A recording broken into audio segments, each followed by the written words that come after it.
You and me, Mark. We're live. Hello, welcome to Geeky Weekly. We might have a guest. We might have the other two regulars if they bother to turn up as well. We shall see. I'm going to take this opportunity to show the comics that I've got in my haul video coming out tomorrow. So this will be the you get to see it first, guys. You get to see it first. So there's some nice ones, I think. Oh yeah, nice. New Titans. Yeah. I'm gonna go blank. Where did you get these, Gray? That one was on eBay. This next lot were off a Facebook seller. Nice condition. That looks nice, but you look at the bottom, it's actually all chipped up at the bottom. Oh yeah, it is. Yeah. Yeah. Other than the Mylar makes it look good as well, but yeah, a couple of Daredevil. Nice. Bill is here. Bill is in the house. Let's put him in the stream. I'm in the house. Hey, Mark. Hi, Bill. How are you? Oh, I'm great.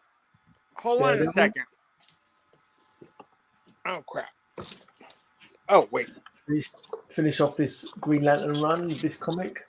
Nice. Always cool. Thank you, Mr. Mark. Nice Flash Superstars. It's fantastic. And we have a special guest.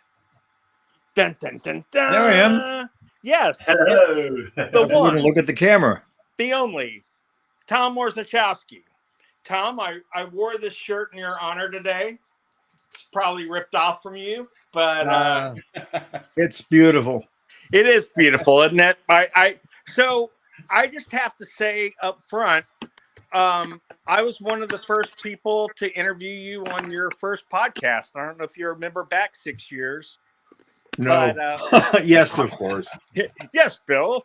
Of course, Bill. Yeah. I thought you were black, Bill. No, I'm kidding. But I thought I was. To have you. I personally, as a somewhat comic historian, can't think of a better letterer or someone who's done more with the medium than you. You elevated it, the art form beyond. That's enough. No. Beyond sign painting, which is where a lot of people came from in the old days. You made it something more media friendly. You used a lot of tropes that no letterers in comics had used before. You weren't afraid to do something different, and here you are. And we're really super happy to have you. And I hope you're ready for the deluge of questions from our pundits. Yeah, so many friendly faces. I should say in my, as a bit of a backgrounder, that as a teen, I was born in 1953. So I started seeing comics in 58. So I saw the second Showcase Green Lantern, the second Brave and Bold Justice League. I saw Amazing Adult Fantasy 7 and 8. And then 15, a bit later. So I saw FF1. I saw all this stuff. The first Bizarro and Superboy. I'm steeped in the Silver Age almost from the opening moment. So were you the first Roy Morris story? But so Artie Simek was the guy of among Marvel letterers I thought the most of. Let me get this a bit. There we go. Okay. And later on, Rick Parker said, "No, you're crazy. Sam Rosen was better," and he was right. But Gaspar Saladino did a lot of the stuff I picked up on as early as 1950. And when I saw Zap Comics in 1967 at Rich Buckler's place, I think it was Buckler's place. Holy smoke! How does he come up with this stuff? It's so lively and crazy, and like irreverent. And what is the source for these letter forms? And about a year later, the hippie posters were happening then. And then I saw, when I was 20, I was gifted a lettering book from 1917, logo designs, business card designs, sign painting.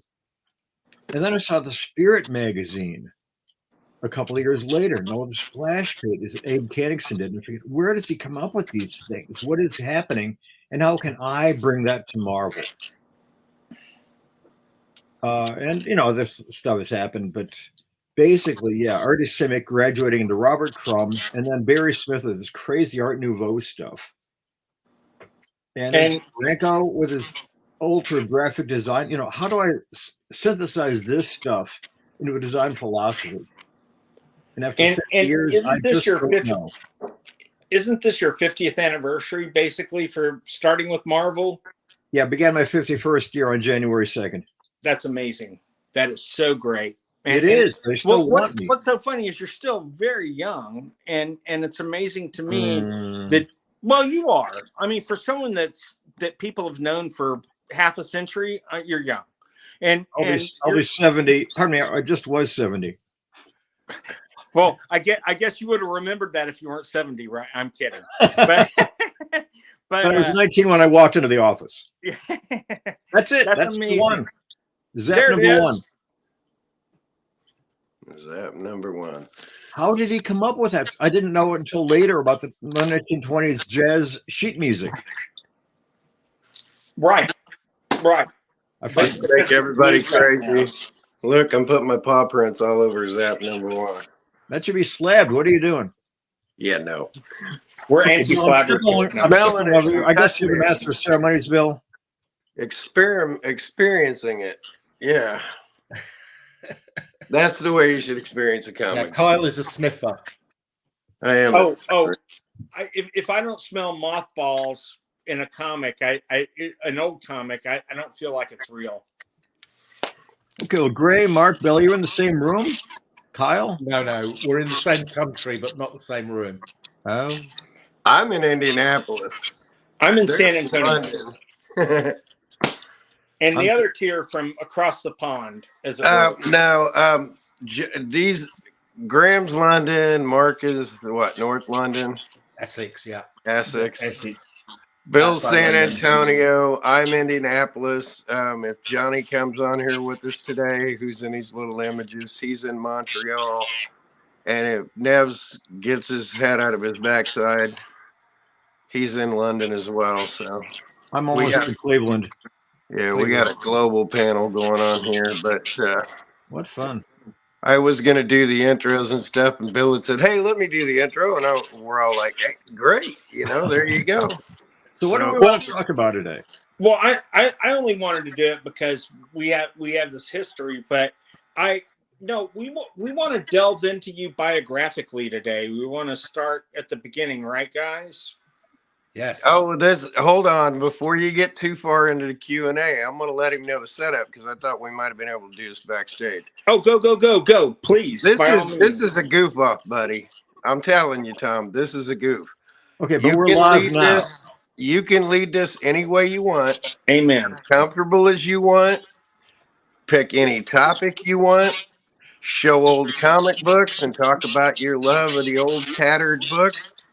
Because you've got some holy crap old tattered books that I hope are nearby that you want to show off. Because, wow.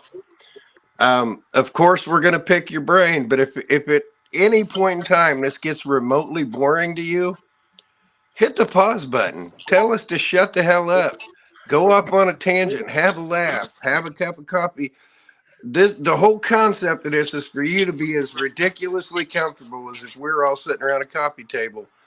And if you want to talk about the weather up in Cleveland, the Bob Crumb stuff and not you, go for it. But we are going to come at you and pick your brain for all kind of other things. Okay. And I know we're not going to get too far into it because I've been probing your brain for years. And I told him I'd just kind of stand aside today and kind of moderate. But I've been retelling stories you told me a decade ago on stuff like, you know, how you came up in lettering, how you were working with Rosen. Mark's going to hit you on the, let's see, these things, because you're the one that let me know about this and your early days on lettering. Am I correct in remembering this is how they started you guys? Were on the British imports?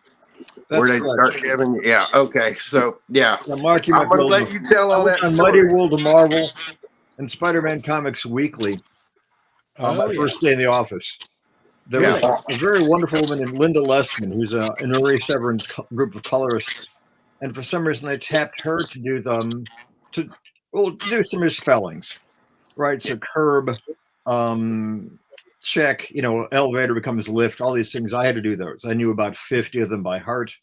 There was quite a list. All right. Now we'll delve into all that stuff and things like that.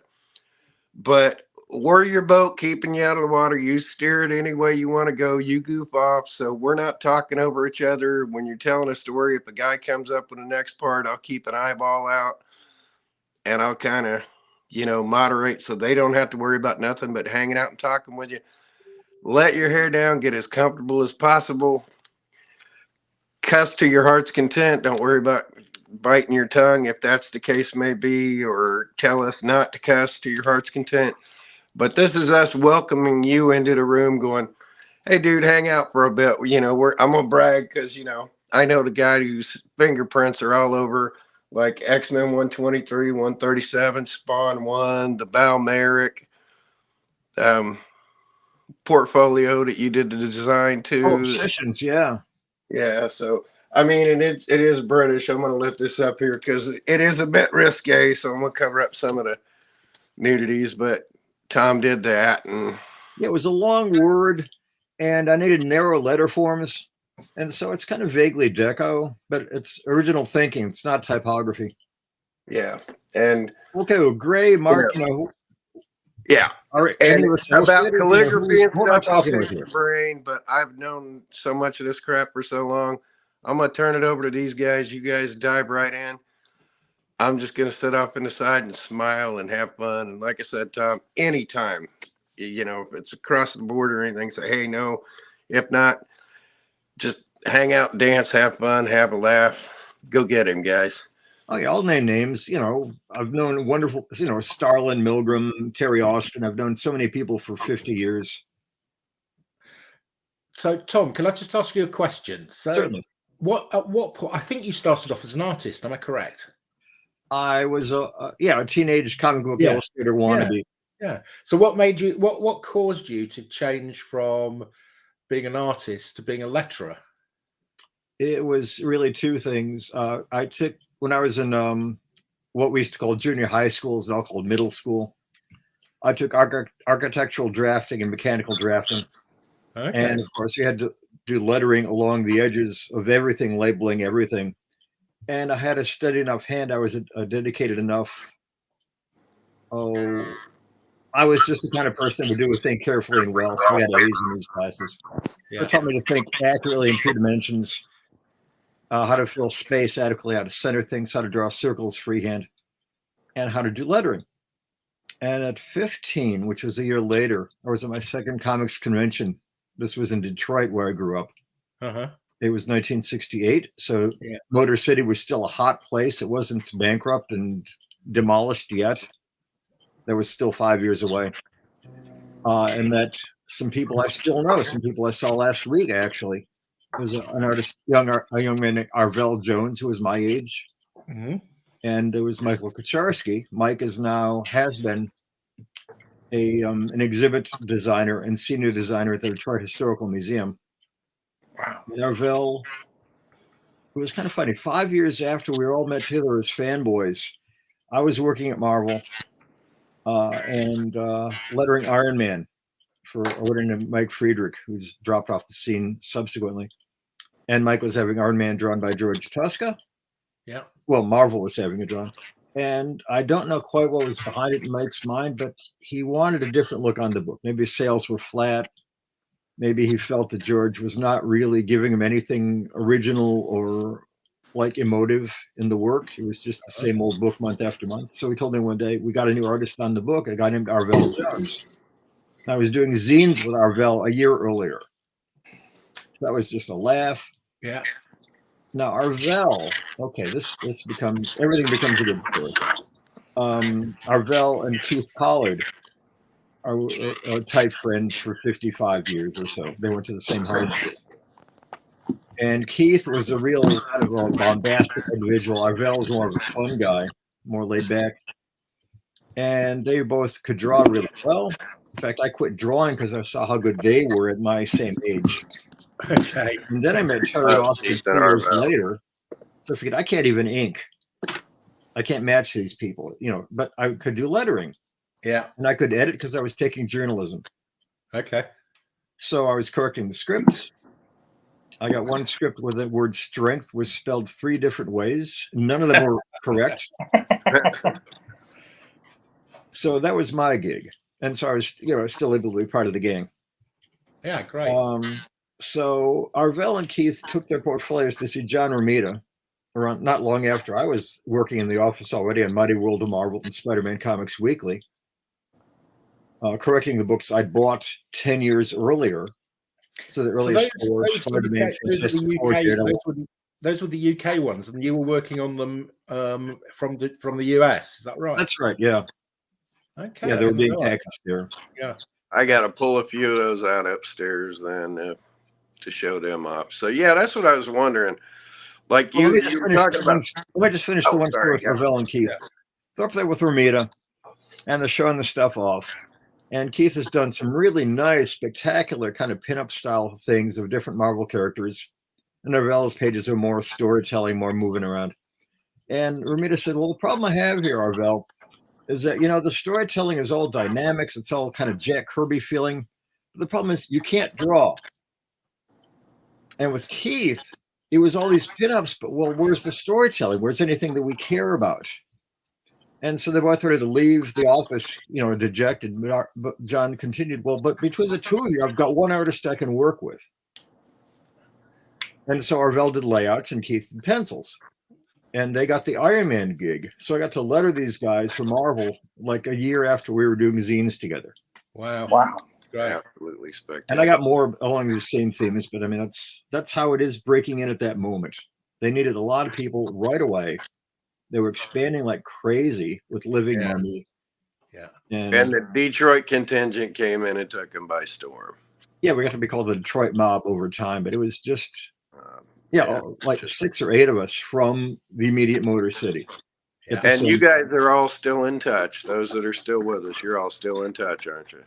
A little bit. I talked to Milgram a couple of times in the last year. I saw Starlin at a con a couple of years ago. We're not actively in touch mostly, but we recognize each other after 50 years. Well, yeah. And we all used to have hair and stuff. Yeah. So, a quick hi to the chat because Gray's having a bit of trouble there. The first person in the chat was my mom. So, Mom, this is comic book legend Tom. Now, let me get this right because I'm straight from the horse's mouth. So, I was definitely going to ask you this backstage. Sure. Exact enunciation. Okay. I want to get it. The family name when Jaja came over from Poland was Orzech. And then it was lengthened when he emigrated to Orzechowski. So Orzech is the root. So CH becomes a hard K. So Orzechowski. Orzechowski. Yep. No chow, just Orzech. Exactly. Yeah. There you go. Wanted to get that exact pronunciation right. And Bill is in the chat as well. So that's Comic Mag Musing. So we'll get to a few bodies here.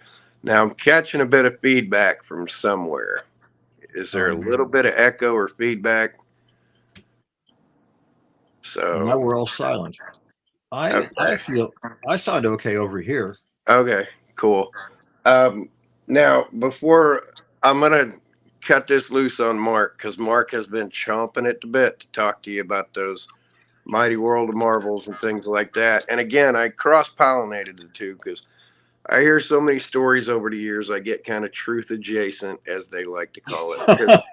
I'm retelling stories that I've heard years ago. And I'm like, I know something akin to this has happened.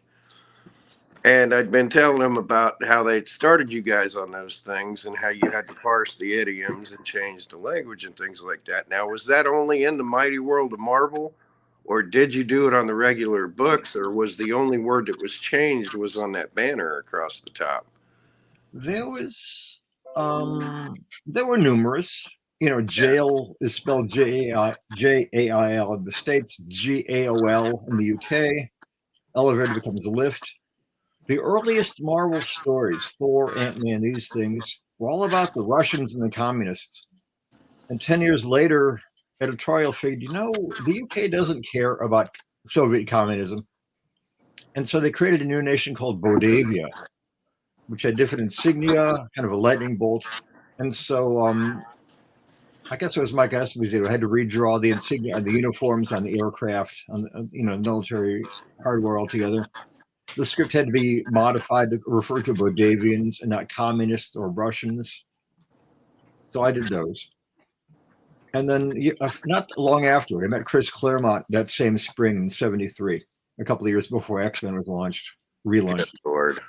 Chris Okay. spent the first 6 years of his life in the UK and learned his accent then and all the spellings then.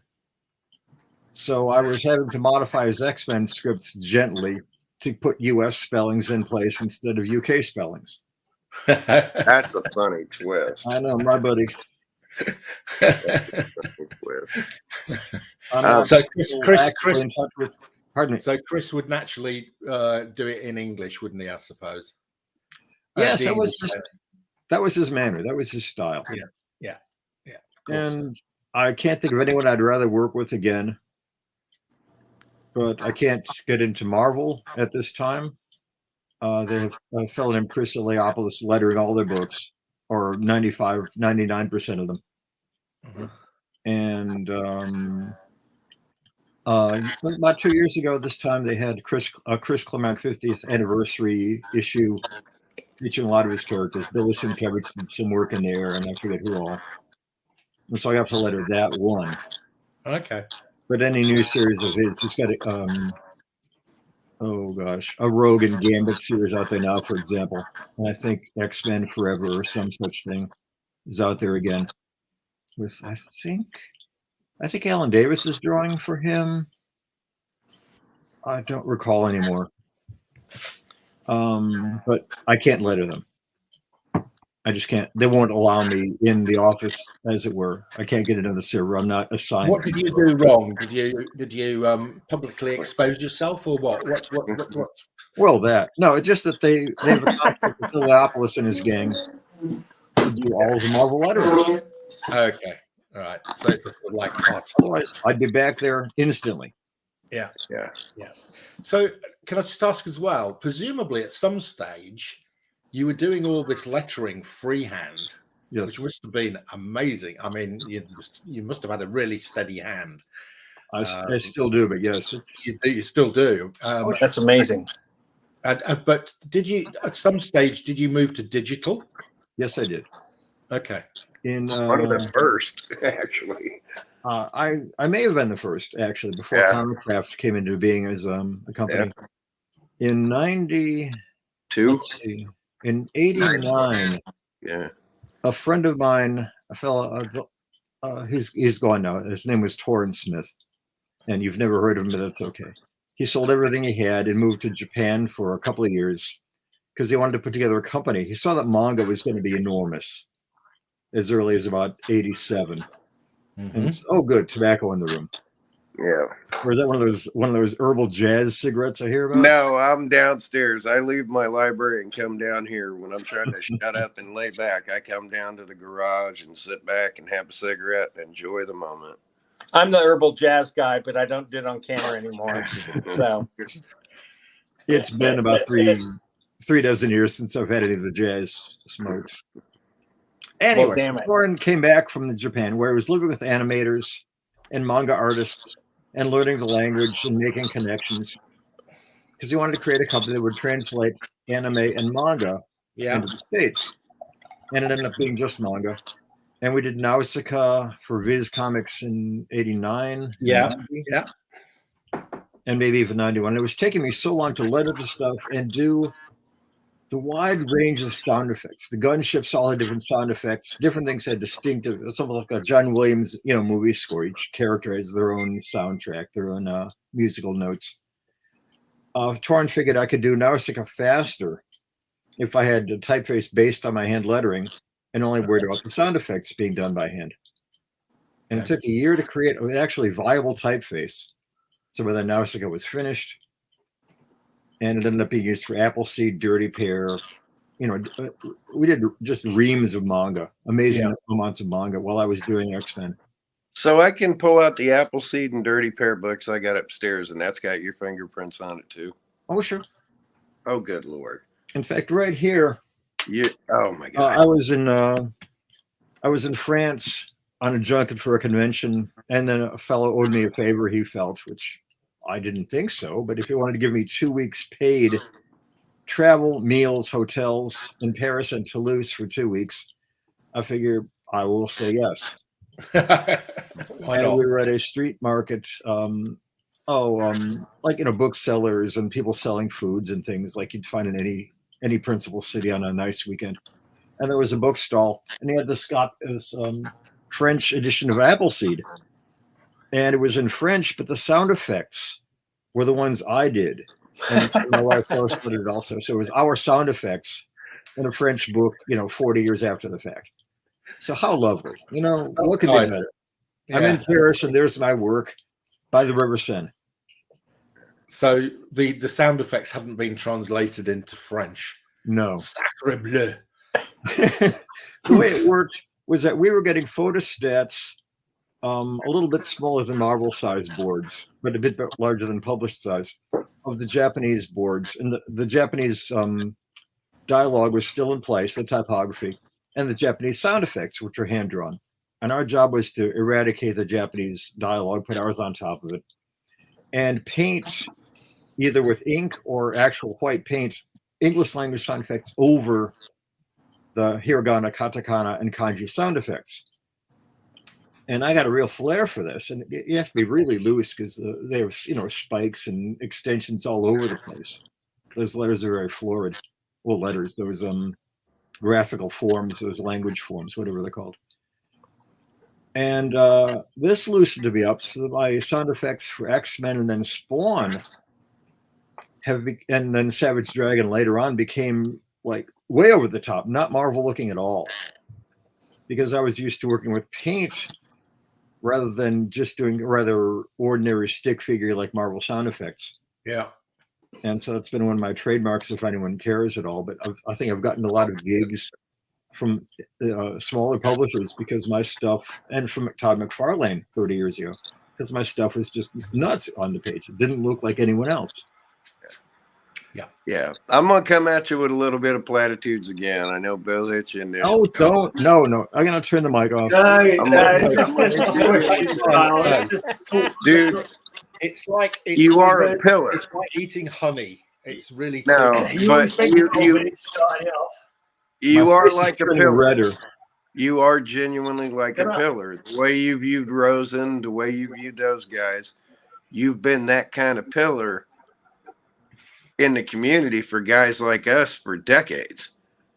I'm a historian to know who Rosen is, but man, I sure as hell know who you are. I knew who you were before I started bugging you and messages and stuff, because I saw the talent and the calligraphy and all them things, and you're passively just dismissing some of these things about your own unique style.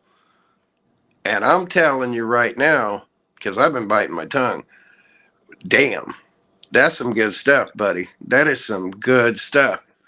And I'm always talking about it. I'm the guy that talks about letters. I chummed up with you and Parker, and I became the guy that knows the letterer guys. But don't sell yourself short, though. Seriously, because you are a pillar to comics. When you're in that, you're Claremont's go-to guy. True. You're Claremont's go-to. You're McFarlane's go-to guy. Your name. What was the number we come up with before? You're in like 18,000 pages of comics plus. Well, there's no way to really know how many books I've done because, like the Grand Comics database has comics.org has lists of everybody. I think I fill about 17 pages of credit listings. This includes the reprints in the Netherlands and Germany and Japan and American reprints. And so I don't know how many actual single issues I did. Graphic novels, I did a 100-page Superman graphic novel. Well, that counts as one book. So I don't know how many books I've actually done, but easily in excess of 2,000. Wow. So 20 pages a piece on average. So 40, it's got to be more than 40,000 pages of lettering. I don't know if Jesus. it's 100,000. So back in, so how long did so let's say I come to you with an Iron Man in 1978, and I say, Great. Tom, can you letter this? How long does it take? How many hours work is it? Well, I said 1973.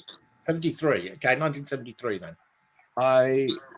As a corollary to the side of your question, the first color comic I lettered was Tomb of Dracula, number 11. And they had the Gene Colan's pencils. Wow. I've done Barry Smith pencils, Jack Kirby pencils, Steve Ditko pencils. And you just go nuts. You know, Barry Smith pencils, Rick Leonardi pencils, Paul Smith pencils. That's Did why you letter a person different? stays on a job like this. You get these penciled pages. But did you letter differently considering the artist you were working with? No. Like, No, would John you be Buscema more got the same Ditko-y treatment. if you mystically if it was Ditko? The sound effects might vary. The story title treatments would vary. Yeah. So with Marshall Rogers, I do something a little more rigid, more architectural looking. Wow. When I became the regular letterer briefly for about 2 years on Avengers, Sal Buscema was the penciler, Joe Staten was inking it. A wonderful combination. Mm-hmm. And I'd seen Staten drawing E-Man at Charlton, other things at Charlton a couple of years earlier. That'd be roughly 1974, 1975. So I did the title on my first Avengers issue that he inked, resembling what he did on E-Man for his own title work.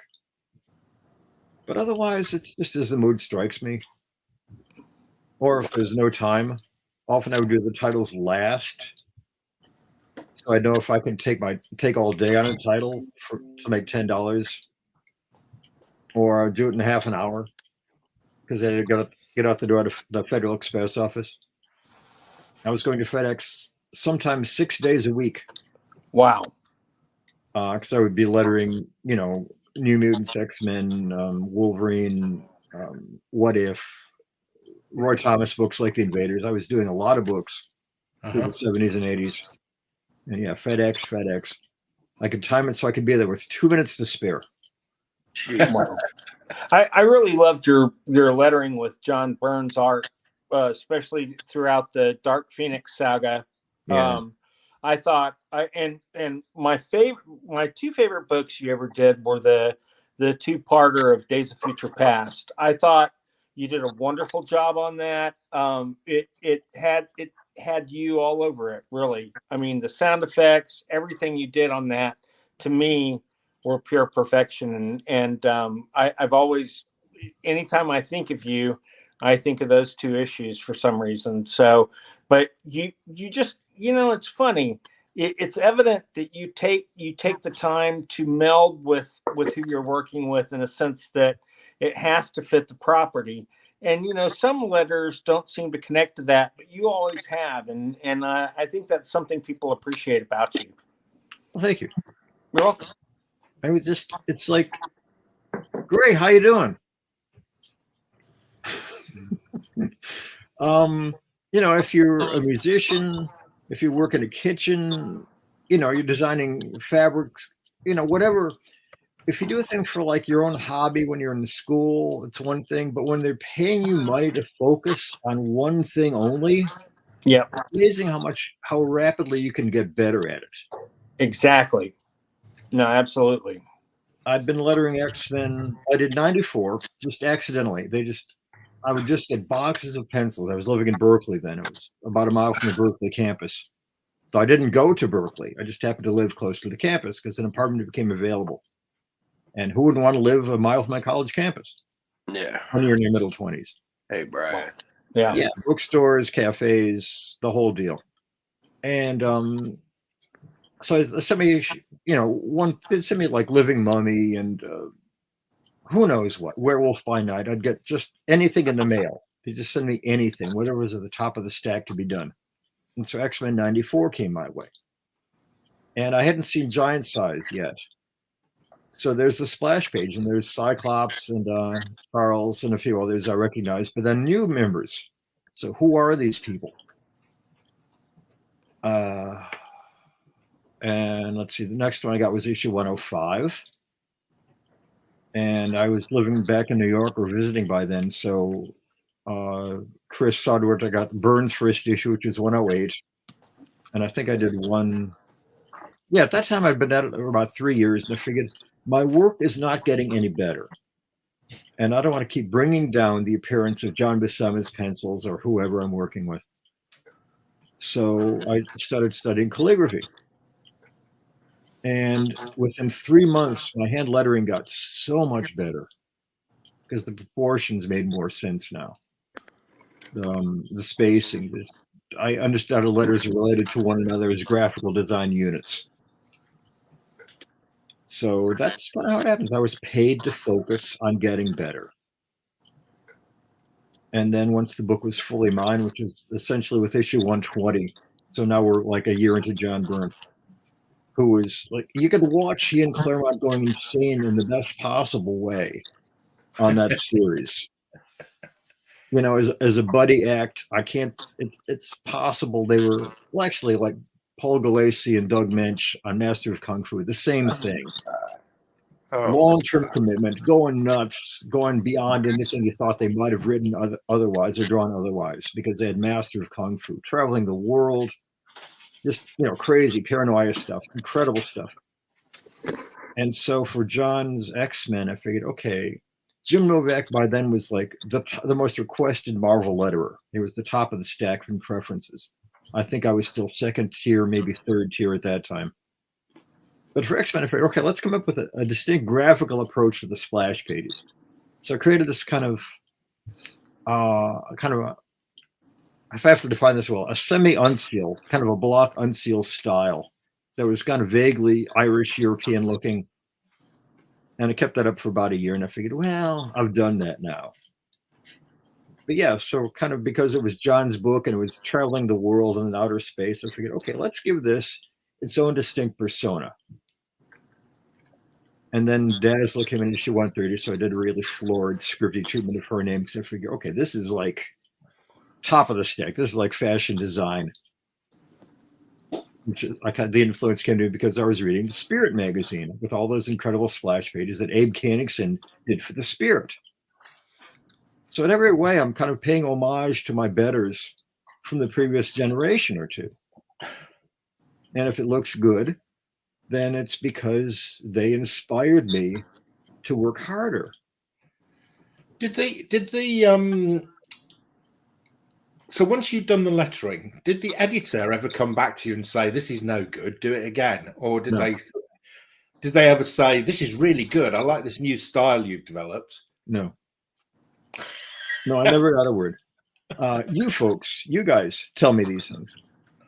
But, well, of course, I was in Berkeley. I was 3,000 miles from the office. Yeah. And I went back from 78 to 81 because work was falling away. Roy Thomas had quit working for Marvel, and an independent publisher called Star Reach that I was working for. They were based near Berkeley. They lasted about 2 years, and they went under.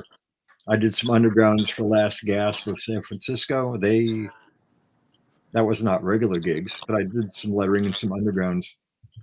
Star Reach is unbelievable. I was doing flyers for bars, calendars, but I needed more regular gigs. Tom, were you always freelance? You were never a staffer? 1 year on staff. 1 year on staff. And what year was that? Pardon me? What year was that? Pay you well, or do they try and skimp on? Like, you know, these kind of companies are always like known for trying to skimp and not pay too much. Was the rate good for working for Marvel? I had no girlfriend. I had no children. I was living poorly. I had one cat. So, yeah, it was great money.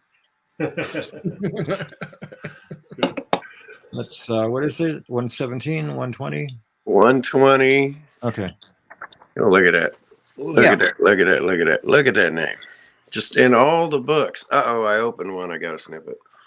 I opened it to the Farrah Fawcett page and just snipped that. I saw where your nose was in there. Yeah. Oh my goodness. Stupid question from me again. Have you got a favourite sound effect? No. Well, Sneak? Crack-a-Doom is a good one. Crack No, you House. never- Since Crack House, the capital of Poland, Chris made that into a sound effect numerous times. Who gets credit for Snicked?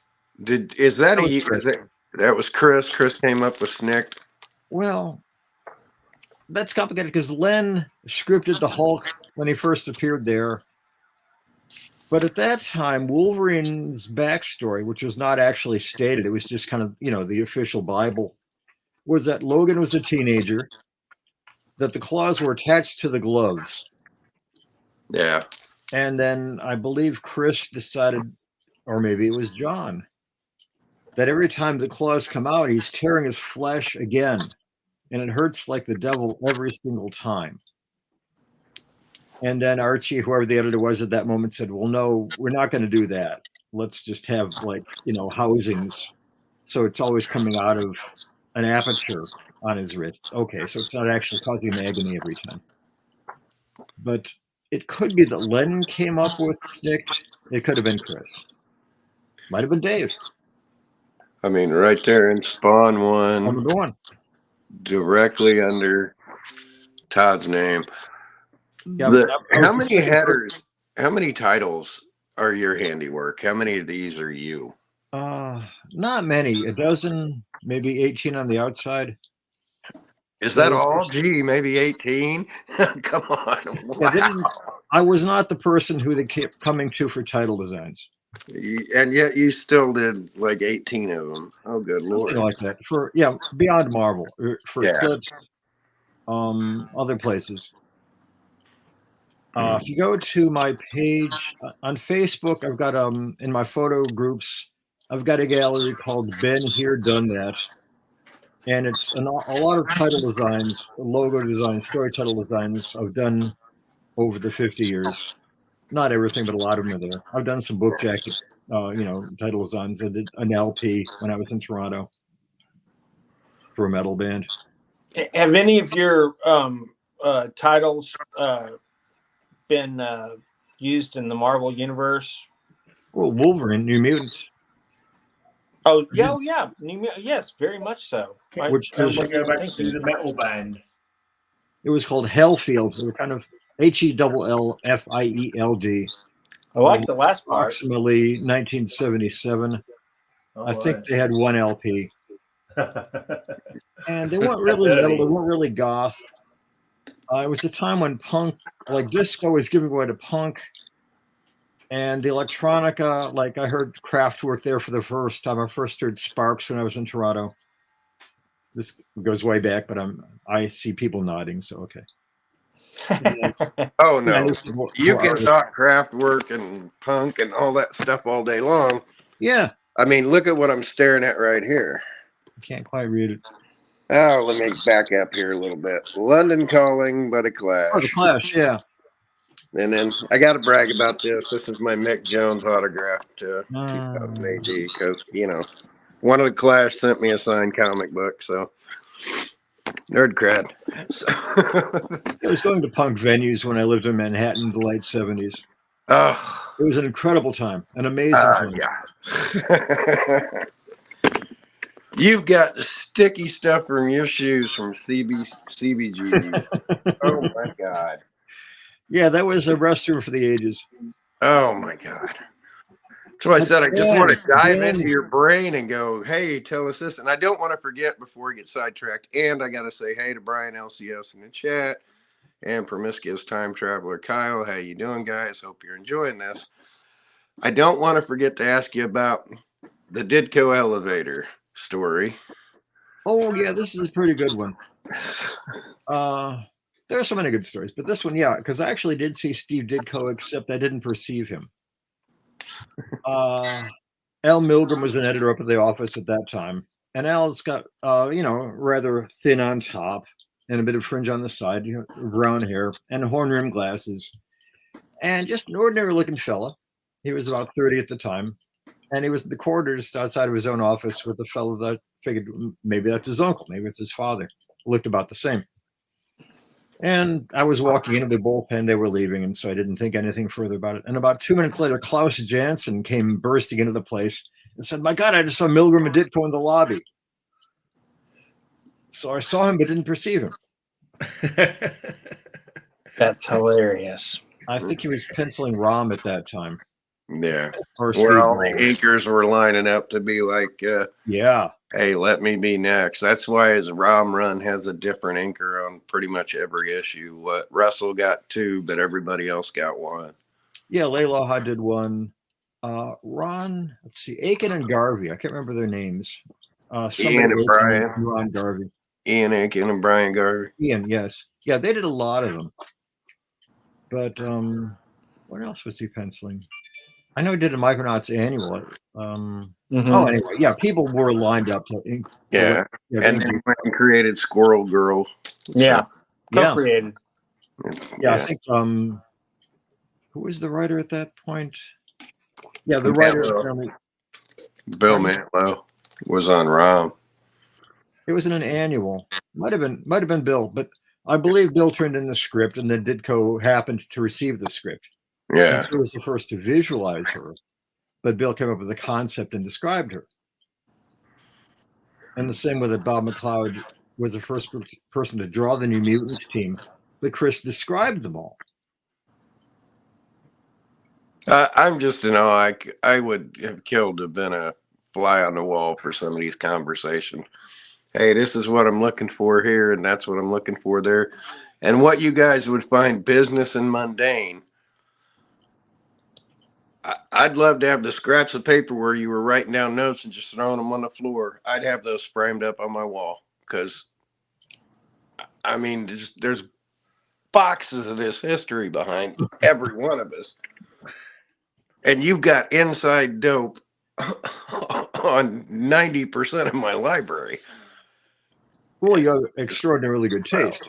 Well, I stand by that. I definitely stand by that. Hey, meanwhile, I lighted one Fantastic Four issue, one Hulk, one Spider-Man, one Thor annual.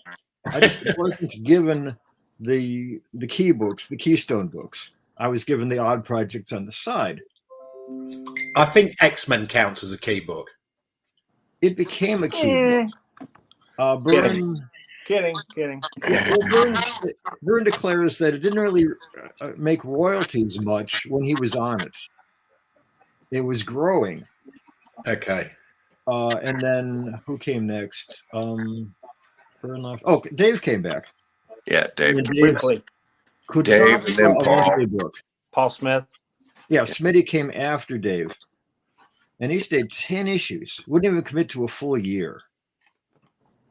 Because after 10 issues, the royalties begin to come in. So at that point, he just took the money and got on his motorcycle and did Paul Smith things. Wow. Maybe conventions, but yeah, he just didn't want to stick with it. And Claremont said if it stuck for 2 years, 2 full years, it probably would have topped 1 million in sales. Oh, yeah. His stuff was magic. It was so charming. It was so good. Yeah, so pretty. Yeah. Man, and of course, I love John Romita Jr. on the book, too. I thought he was fantastic. And I feel like he evolved quite a bit while doing that book. Yes, he did. He wasn't really ready when he first got it. Nope. But inside of about a year, he really grew into it. Oh, my gosh. It's also gorgeous stuff. Yeah. And then it reached a point because, yeah, the book was bi-weekly for a time for a couple of years in the summer, I think. And John couldn't always maintain the pace. And so Rick Leonardi would do a fill-in. Oh, those were Barry great. Smith. Barry Smith, for pity's sake. Barry Smith pencils. Wow. Yeah, this was a fun one to find at the shops when I picked this one up. Isn't that beautiful? And opened it up, and look at that. Look what's on the inside of that. That would be Smitty's autograph there. Yeah, you got to, I don't know. I got that for $1. And to who everyone is by what their signatures look like. Like Starlin is not legible. Sienkiewicz is really exquisitely designed, but it's not legible. No, Steranko's legible and well designed. Yes, John Romita is not exactly well designed, but it's personable and legible. I like Zach's signature best.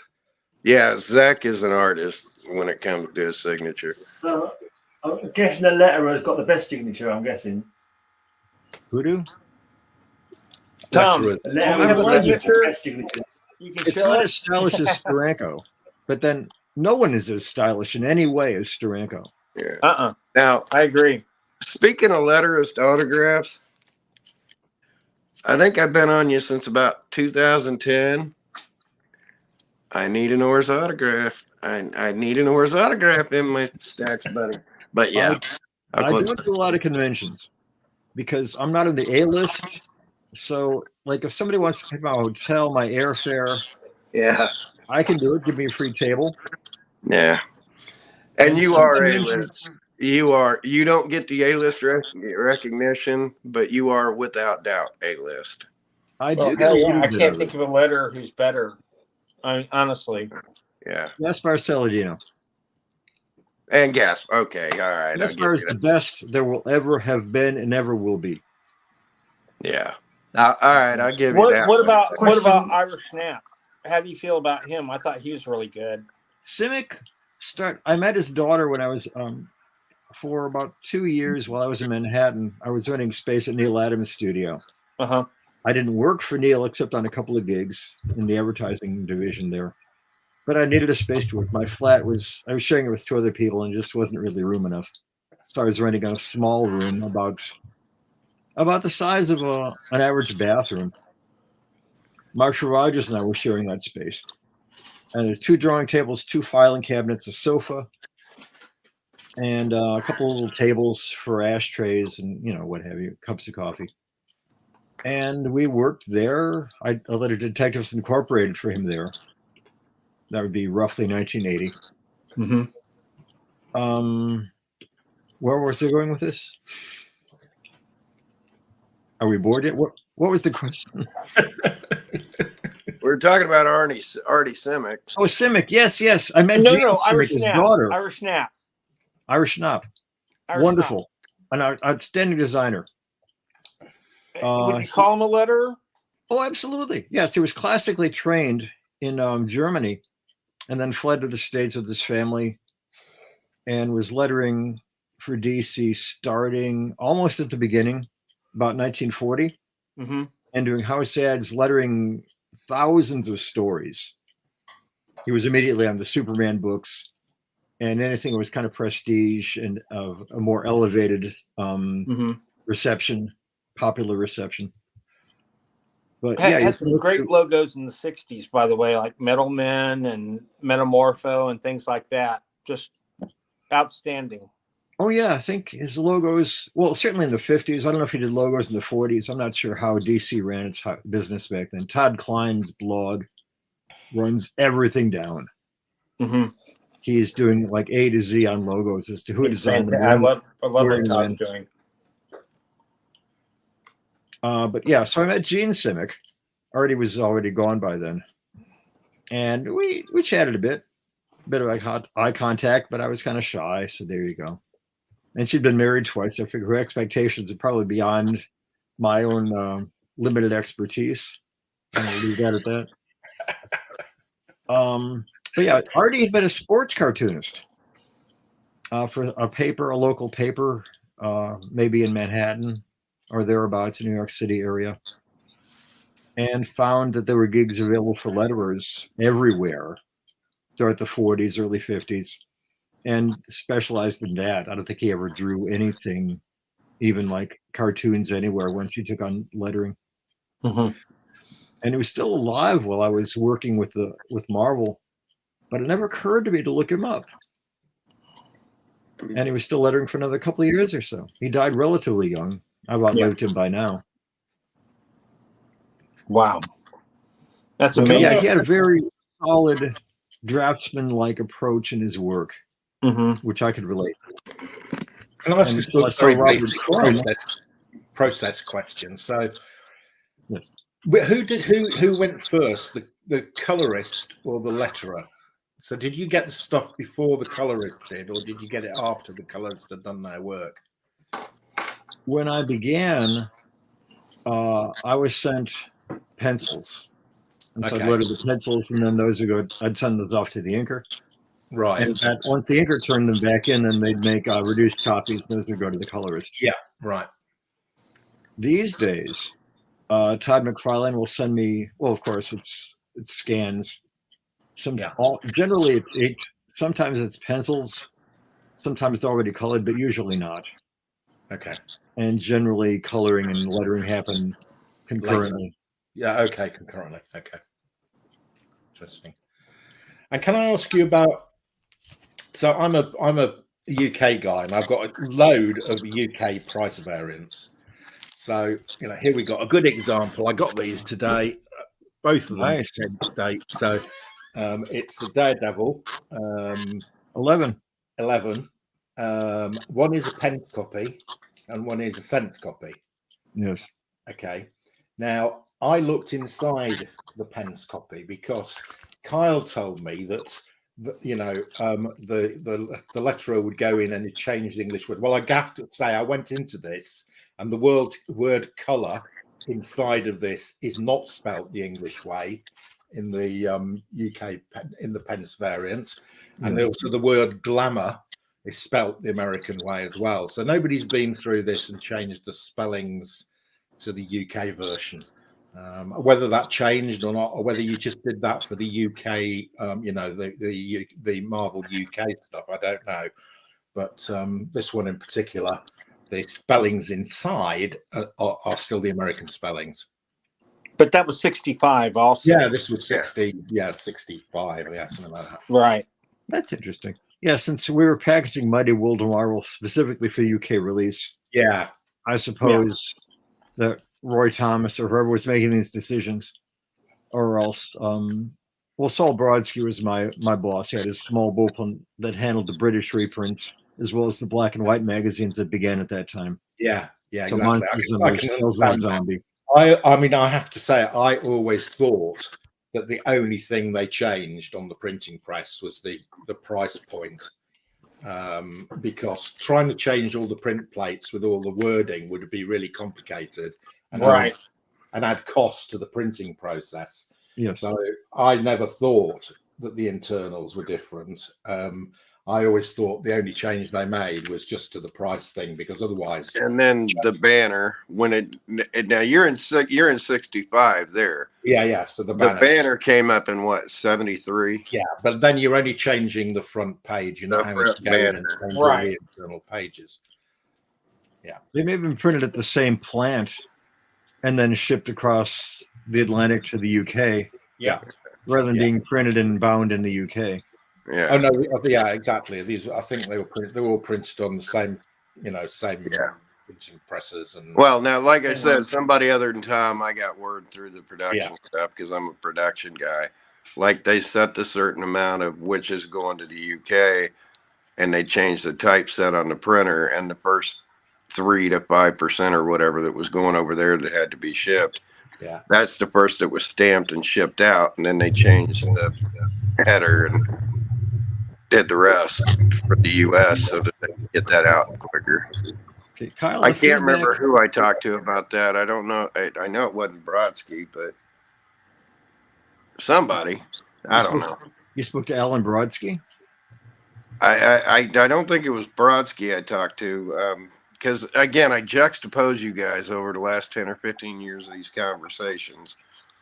But, and digging, because I'm, just a history nut and a research nut. And why is this different? And why is that different? That's why I've always had so many questions for you over the years.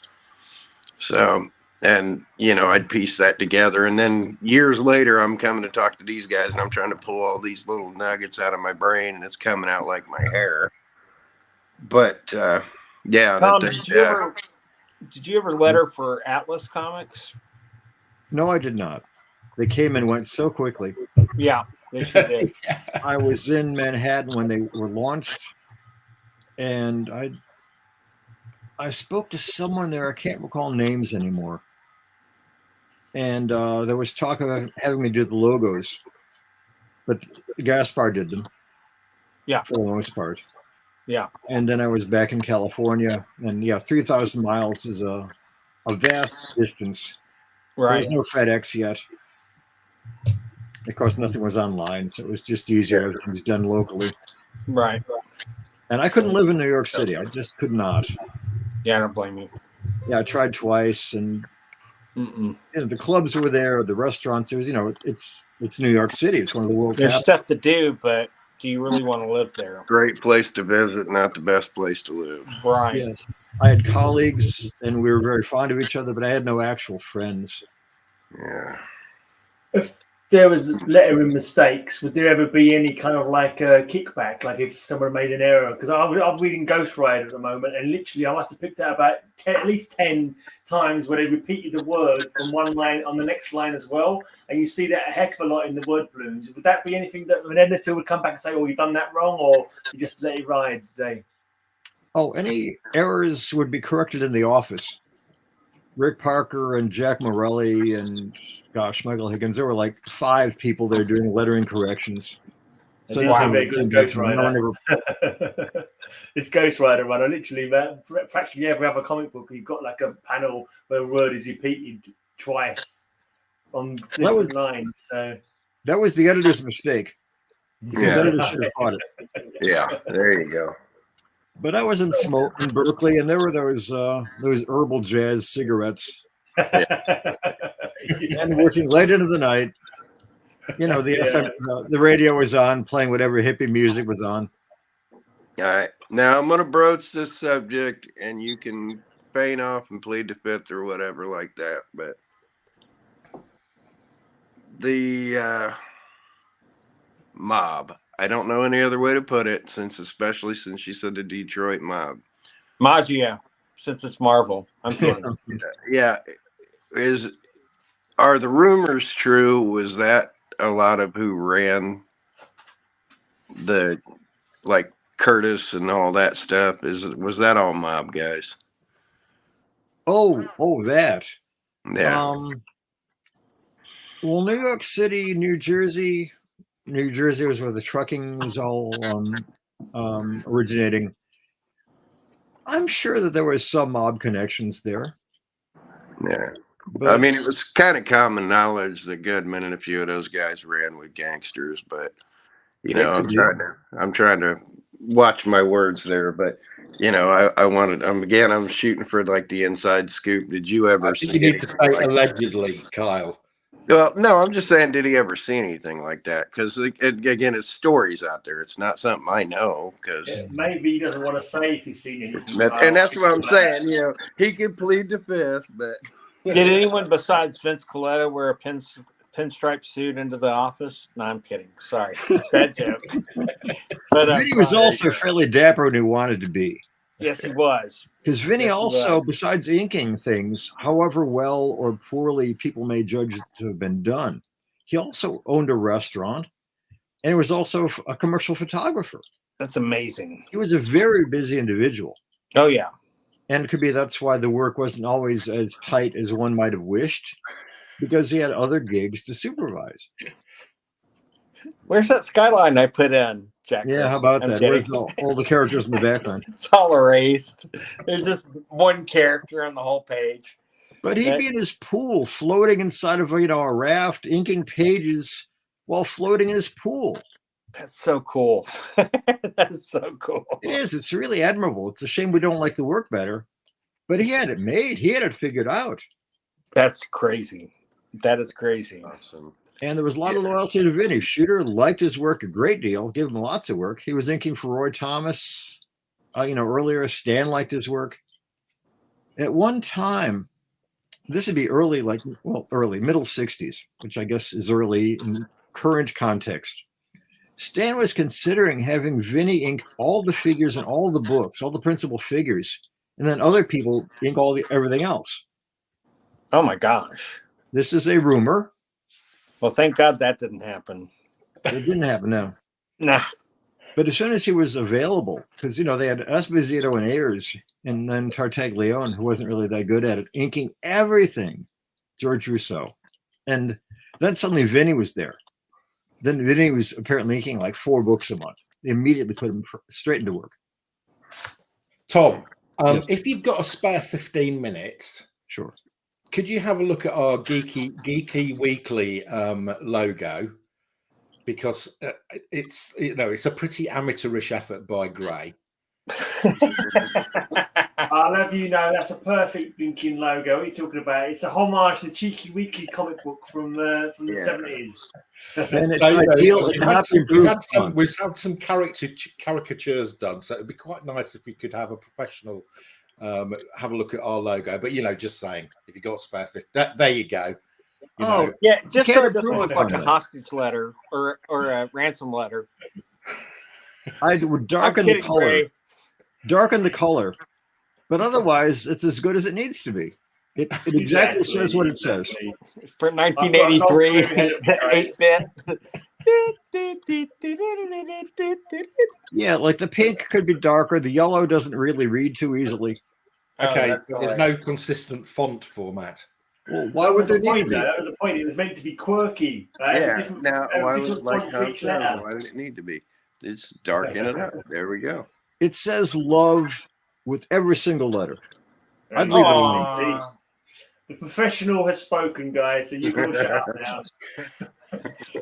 Gray's check is in the mail, Tom. I take it all back. I take it all back. It's brilliant. Vision. You still haven't got my vision mark. That's what it is. Yeah, just We darken never them wanna out there. change Kurt. that logo. Darken them out there. Till next week. No, I'm kidding. Yeah. Now, big question here. Are you having fun, Tom?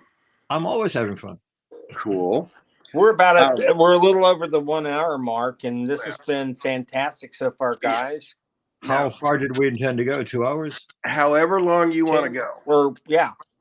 Now, granted, they're 5 hours ahead of us in the UK, so I'm not speaking. Right. for them. Can I do some non-Tom stuff just for 5 minutes for Bill? Sure. Uh-oh. Okay.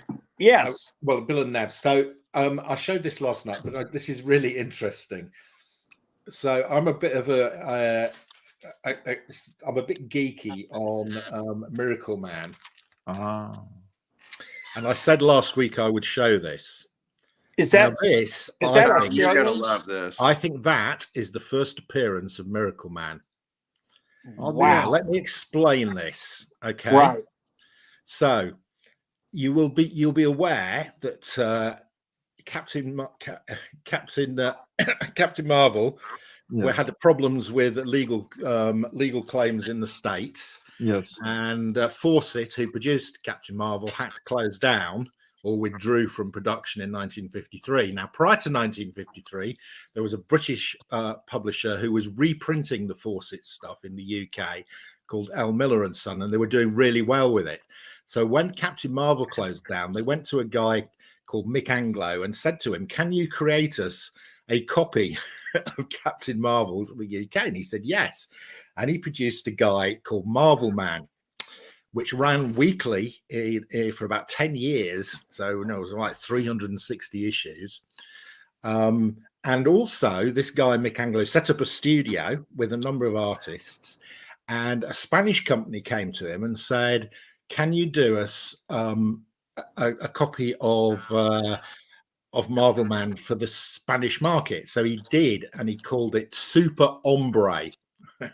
Like Superman. Right. And it ran for about 65 issues in Spain. Then another UK independent publisher came to Mick Anglo and said, "Can you do us a copy of Super Hombre for the British market?" And they brought the Super Hombre stuff back to Britain, and Mick Anglo called it Miracle Man. I see. Okay? And this was way before Eclipse Comics took hold of Alan Moore's Marvel Man and called it Miracle Man. Right. So I claim this is the first appearance of Miracle Man, because it's actually by Mick Anglo, the same guy who did Marvel Man but became Miracle Man in the US. Nobody has recognized this. I think I'm onto I'm the first person to have worked this out. That's amazing. That's pretty obscure, mate. It's pretty obscure. Very obscure. You need to write it down on Knowledge of Glow Review. Very obscure. I'm with Tom. But no, that's awesome. Well, you mentioned that. So I'm going to send that into CGC and tell them they need to put this up as the first appearance of Miracle Man. Well, I'm sure they'll screw it up. So they always seem to do something goofy in the descriptions that completely, to me, negates, the validity of it almost. I believe Especially they on refer to EC stuff. On EC stuff, they always get it wrong, it seems like.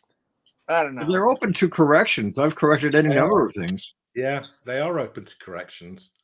They might refer to that as the prototype rather than actual maybe first the prototype. Yeah, Yeah. maybe. Yeah. Yeah. Or, yeah. So, They're awfully big. Tom, Yes. do you have any old comic books handy that you want to talk about? I know you do. Mine? Yeah. Or just old comics? Your favorites, your favorite old comics. I want to hear you talk old comics. We're talking old comics here. I want to talk about the ones you loved, your childhood comics, the things that you enjoyed the most. We've berated you enough for a while about your work. We'll take a breather with that, but let's rekindle some childhood stuff here. And Yeah, I've got about 5 long boxes full of coverless books in the 1950s. Here's a few things. Yeah, coverless are inexpensive. I really like coverless. yeah, and I love the fact that you're a pro, but you're steeped in the collecting. Your love is obvious. Like anybody sees him on Facebook, his love of the comics is obvious. Yeah. And I'm going to reach Probably past something love the to- screen. You're gonna go get some.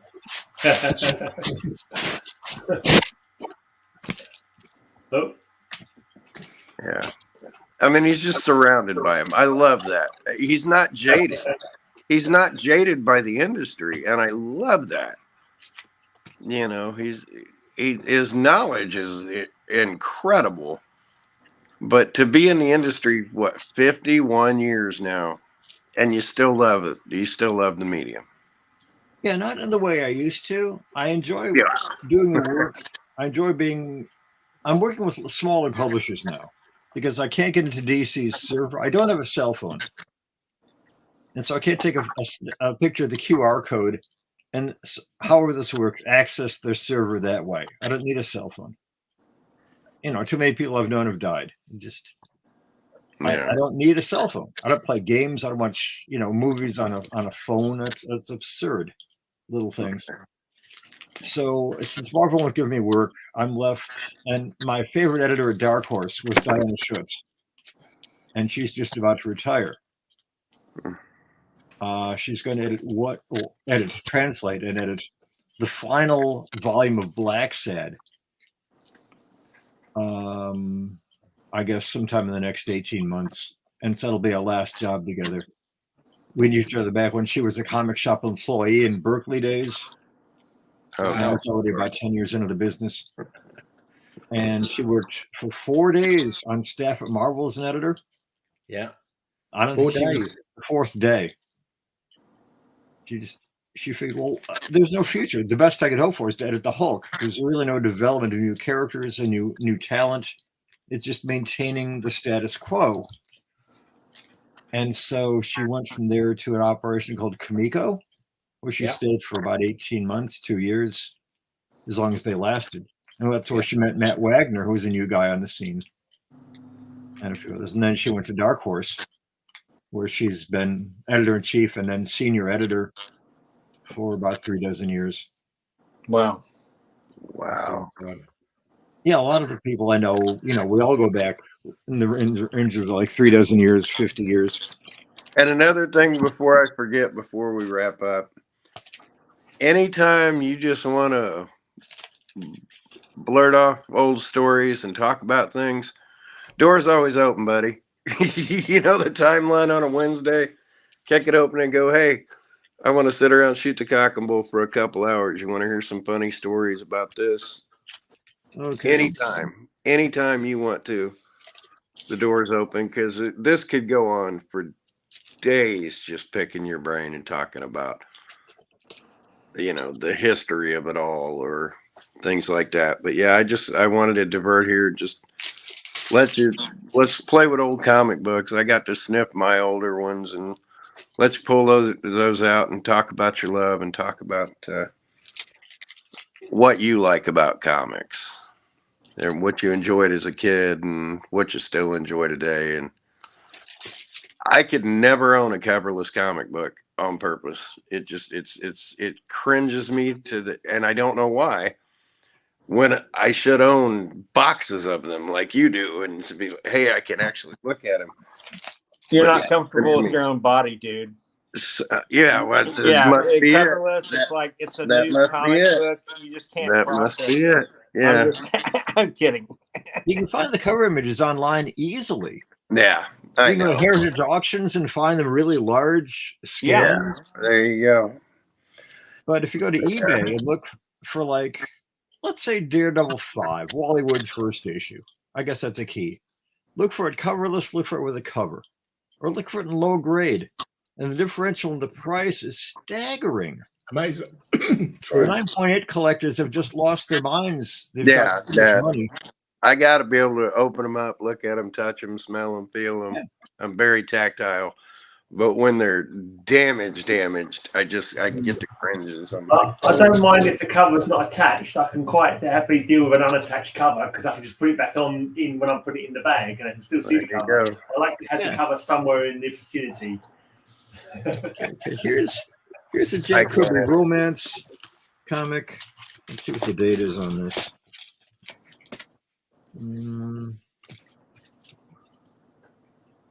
It's Young Brides, number 7 from 1953.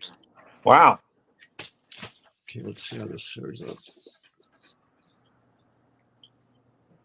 So it's a heavyset farm girl. Tracy, that lady. Husband for Tracy. She's wholesome. That's an amazing shape for being a coverless from 53. Yeah. Well, you know, the first 3 issues it was a Mormon comic called Brigham Young Wives. I'm kidding. Sorry. Young Wives. I don't know what I paid for this. Maybe $10. It's as old as I am. Here's something also by Kirby. What do we have here? 1955. Oh, that's nice. Oh, it's beautiful. Kirby? Kirby. It is Kirby, yeah. Definitely Kirby, yeah. Early Comics Code, 1955. Beautiful stuff. This was probably about 25. Do you have a favorite genre of comic you like to read? I read them because I like the old artists and writers. I like old Gil Kane, Carmen Infantino, Kirby, Kurt Swan, back when they were young and juicy. Mm-hmm. Middle 50s. I've got some war comics and Western comics drawn by Dick Ayers, who kind of didn't survive, in people's opinions, that well into the Marvel age. He's trying to get some of the Kirby energy, kind of drawing everything larger. But his 50s stuff was just nuts. He was as crazy as anybody, and I mean this in a good way, who was drawing comics in the 50s. Well, I mean, his run on A is just amazing. So, now... Here's the first Kubert Hawkman, 1963, 64. Oh, I love that cover. That is a really great cover. That's beautiful. Yeah, Joe was 15 when he started drawing Hawkman and Flash comics. And here he is 20 years later, so he's still 35 years old. Wow. It's still 10 cents. That's a lovely one to have. 61. So it's a bit older than Fantastic Four 1. Wow. Very nice. Here's another one of Joe's. Yeah. I love that. Again, after 3 years of dealing with cancer and then finally going in remission on that because my brain could be sideways. But the Eisner autograph book, you got the Cadera. Those are great. That's gorgeous. I've got that one.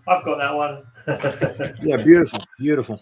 Is your Cadera Eisner book near you? It is. Wait till you guys see this. Oh my God. This is probably my favorite thing in this man's collection. I recognize that look from myself. Like when he's trying to get a comic book, he's like, you have to stop for a minute and go, was it over there or was it over there? Yeah. Here we go. I'll take it out of the sleeve. And it's the only one of these in existence, I can promise you. He is the It's only unique in the one world. in existence. Just Military number 1, 1941. First appearance of Blackhawk. Wow. And Will signed the cover. And Chuck O'Dare, who did one convention in his life, it was a San Diego show. And I brought this along so he could sign it. Wow. yeah. So, yeah, a bit of a different outfit then. Look at that. Wow. A Kadera Eisner signed Military Comics number 1. And Chuck was dead within a year or two of that time. I don't know if he lived long enough to see them do the hardcover collection with the first dozen or 20 Blackhawk stories, but I hope so. Ahoy, Captain. Yeah, that's my favorite book in his collection right there for obvious reasons. Yeah, I think Chuck was 88. Yeah. He went to his first convention. We've all grew up at conventions. Right. Right. We're of that generation. I definitely need a cigarette after that one. Every time I see that book, I just drool. I'm just like, there cannot be another one of those in existence. And it doesn't matter the condition of that thing. It's just so beautiful. Wow. That's gorgeous. I'm leaving these in the bags because it's just easier. Yeah. And you just knew so many of these guys, and that just boggles my mind. You know, you got to meet so many of these guys, even in passing. You got to meet so many. You're part of the Detroit mob. That's just a who's who of names you can drop, and you go back to your teen years with these guys. Yes, that boggles my mind. I could just sit here for days and go, "Hey, let's talk about Jim Starlin and you and a conversation you had there, and let's talk about Alan." I'm in awe. You are one of the handful of people I am genuinely starstruck by because you've had such an entertaining life. You've traveled across the country, gone back and forth, wound up in the middle. You're infinitely cool in my world. Infinitely cool. Well, thank you. So. The interesting thing, the remarkable thing I learned years later was that when I left New York for the West Coast, when I was still in my first year at it, they kept sending me work. That could have just cut me off. But because my work was still not that good, but I knew the drill. I knew I could be dependable for deadlines. And so they'd send me, and then I was lettering Iron Man and Werewolf and Kazar for Mike. But yeah, they just kept sending me work. Okay, here's a kid from Dodge City, Don Heck, about 1955. Wow. Yeah. Here's the first Sergeant Rock I saw about 1963. I like that cover. And that's the original. That's your original one you picked up, right? Well, my older brother, but yeah. Yeah. That boggles my mind too. You have so many books, even though you still collect and you get the coverless and things. You have so many books of your original collection. And again, when I talk to you at anything, I try and keep my messages short. I try and when I communicate with you in links, I try and keep it short. I'm containing all this, just going, oh my God, can I ask you this for 3 hours long? In the States, Buster Brown was a brand of shoes. And they published this comic for about 100 issues in the early 50s. Reed Crandall, before he went to EC Comics, and after he drew Blackhawk, was drawing this. Yeah. And it was, distributed free at the shoe stores. And it was for kids. But here's a guy about to kill a leopard on the cover. Yeah. And that is it was other than issue 1. That's the number 1 Buster Brown everybody wants is that Crandall book. Yeah, it was like a good-natured, young Indian kids in the Raj era. And meanwhile, they're killing animals. But basically, it's little nice moral stories. Everyone gets along except the tigers. Here's a Kirby cover. The moral of this story, kids: curiosity killed the cougar. No, I'm sorry. Okay, battle. Oh, I like that. Oh, that was stuff. Here's a Joe Manili cover. Wow. About 57. Wow. Now, on the How Western, different the world would have been if he would have lived. I don't know. I think he would have become a humor artist if he would have worked for Mad Magazine as opposed to working for Stan at Marvel. Yeah. Well, I can't think of anything he would have drawn. People say, oh, he could have taken over Thor. He could have taken over Doctor Strange. yeah. What would he have done in the first place? Maybe Daredevil from issue 1? Where would his approach have been appropriate in a brand new Marvel universe with issue 1? Yeah. Maybe. And I really don't know. I would have given him a shot. Would have given him a shot. Yeah. Oh, he and Stan were, they were good buds. Yeah, they were peas in a pod. That's why I said the old story of the world would have been so different. Would he have been the Kirby go-to guy at Marvel instead of Kirby? And then how different would it have been? Hey, I have an interesting question for you guys because I just discovered this recently and it blew my mind. I knew Bill Everett did the first 20 or 30 issues of Big Boy Comics. What I did not know was for the first 20 or so issues, he did 2 versions. There was a different Big Boy for California than there was New York. Right. And the Big Boy in California had blonder hair. He was slimmer. Yep. And then the New York version is the one everyone knows and associates with Bob's Big Boy with the dark hair. I did not know this. And the stories had different tones. It was definitely one of those times where you knew America was different on one coast than the other. Why did they do that? Stylistically and Different story-wise. Oh, holy Captain. Well, Big Boy was a franchise restaurant, just Right. like Burger King is now. And so the West Coast is Bob's Big Boy. And the East Coast was fresh. Elias Brothers, maybe some others. Yeah. It could be that the Bob's ownership bought out more of the franchise. I think so at some point. Yeah. Yeah. Okay, here's 6-Gun Western. Steve Ditko even drew Big Boy at one point. Yes, he did. 1957. Oh, wow. That's beautiful. A fellow named L. Hartley, who used to draw the Patsy Walker book for Marvel. Oh, yeah. And did all the Christian He drew Archie it for a books. while. Yeah, the Christian stuff. Yeah, So he was was, it your older brother that got you into collecting? Yes, it was. He was 4 years older. I And know he that. didn't last feeling. long. He gave it up pretty early. And so I just inherited all of his books. And then the kid next door, his mother worked in the supermarket with a spinner rack. Wow. That's where I got FF1 and FF5. Oh, amazing. Yeah, I got the same kind of story. My older brother, when he became a senior in high school, said, "Here's my little box of books. Man, you've been reading them. You take them. I'm too grown up for them." And 45 years later, I have 10,000 of them upstairs just stacked all around me. Well, For he the limited third your time in growth. my life. He limited your emotional and intellectual growth at that moment. Yeah, there you go. That's right. Hey, And he's been I carry stunted this, ever since.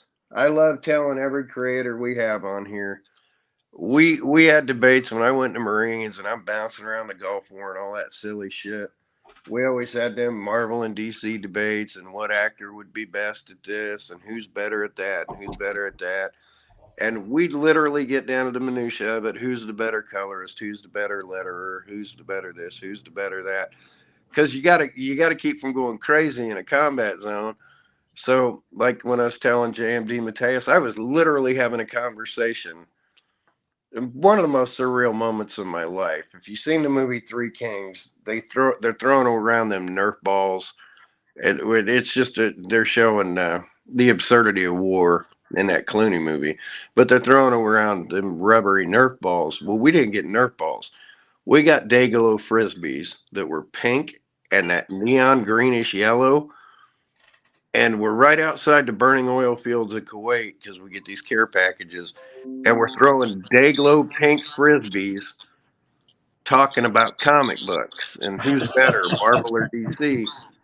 And like I told DeMatteis, you know, what's the great debate? What's the greatest comic book? Well, I always say Defenders 92 because that's the one that impacted me most. And here, 10 years after it came out, I'm bouncing around the world having a debate on the merits of Defenders 92 while throwing a pink frisbee right outside of burning oil fields. If you want to know what Marines do in their downtime when they can't drink, they argue about comic books and dumb shit like that while throwing pink frisbees in the desert. Beautiful. So, What was significant in Defenders 92? What was significant about Defenders 92? the story grabbed me. Then Kyle Richmond was the hero of the thing, and you know my name's Kyle, so I shared the thing. The cover that Hannigan did just jumped off the page when I saw it on the spinner rack. That's the one that was the first my comic book. You know, like when I was a kid, I got my mom to grab me Werewolf by Night one off the shelf when I was a little kid. But the one that grabbed me as a comic collector, that happened to be that issue. That happened to be DeMatteis' first issue for 40 years. That still remains my favorite issue. Because the Hulk and Subby are, you know, the biggest, the strongest Doctor Strange of all this power. But the one that gets through to this cosmic being, which again, I'm 13 years old. This is melting my brain, you know, thinking of cosmic entities. And the one that breaks through is the guy with like limited to no powers, and he's the hero of the moment. Well, I dove right into it. It spoke to me most. Hey, Sean, how you doing? Sean down there in Australia. You know, we've got plenty of international people coming in, and guys in the chat, please throw in questions. But, you know, that one sank its teeth into me, and 10 years later, I'm kicking around in the desert talking about how great Marvel comics were and how awesome everybody. If I saw your name in a Marvel comic, you were a god to me. Even, and again, as a 13-year-old, yes, but as a 23-year-old in a war, yep, you bet your ass you were. You know, I've been talking shit about how awesome you are since I was a snot-nosed little kid, and I don't shut up and I don't stop. And when I talk about it, I'm We've like, noticed. I'm the kidding. coolest letters in the game. Like, you know, Tom's name comes up first. The cool, you know, Mark will tell you, Mark, how into coloring I am, how big into colorist I am. I traded Mark the colorist pages from Daredevil Annual 4 from 1976. You did. But, you know, your name was on my tongue traveling the world and going to combat because that's what military guys do out there. My gosh. You know, the mundane, the silly, the things you don't think about. It's, well, when you're getting shot at, you're thinking about your mommy. And in the downtime, if you can't drink, you're talking comic books or books or not, you know, whatever people's things were. Tom, who was your favorite? What was your favorite company to work for? Because you were freelancing most of your life, and you still are. So who was, you know, when the phone rang and said it's, who did you really want to hear from? You know, who was your favorite company to work for? Well, since I was on the West Coast most of the time, Berkeley, San Francisco, and then Portland, I didn't think about companies. I thought, well, I'm working on the X-Men books. Yeah. X-Men was my company. Okay, right. And now McFarlane is my company. Yeah. Yeah. And Todd calls me a few times a year. Yeah. First, I'm in the Guinness Book of Records, as we may know, for the most issues of a single title. So Dave Sim did 300 issues of Cerebus, which are lettered. I've done 329 of Spawn. Wow. I had not realized that, Tom. I didn't realize you'd lettered that many of them. Okay. Now, my wife lettered issue 44 because she remembers that I was ill. I remember a different reason. Maybe they're both true. But therefore, with issue 346, which is this September, I will have done 301 in a row. And no one will ever break this record. No, they won't. No one cares about this record. Nobody will break the record. And you'll face it. Oh, you're back. I hadn't realized that. So that is great. And then like when we had Tom Mandrake on, and he's got Jan there in the house with him doing the artwork. For those that don't know, Tom is in a household with a talented wife who also has decades of experience in the business. And they are just the coolest people. They're the most fun. Her wit, or what's the word I'm looking for? She's got some zing to her. Demeanor? A lot of warmth, a lot of affection for the business. Once it went digital, she wasn't really able to get into doing it typographically. And so she hasn't worked in comics in a couple of decades. She works with me on books. Oh, here's a Dick Ayers splash page. But yeah, just Nice. you guys, a day in the life. I'm telling you, it's an experience on Facebook and things. It's a day in the life of two really cool folks. So An extraordinary Dick Ayers splash page. Look at that. Wow. This is the same time. That is a great last page. that's an amazing horse. Yeah, a nice setup altogether. DC would hire anyone who could draw a horse in like the early middle 50s. Some guys couldn't even draw horses well. But Ayers, when he was drawing the Human Torch at the same time as this and Sergeant Fury, clearly he was having the most fun drawing the Westerns. Oh, yeah.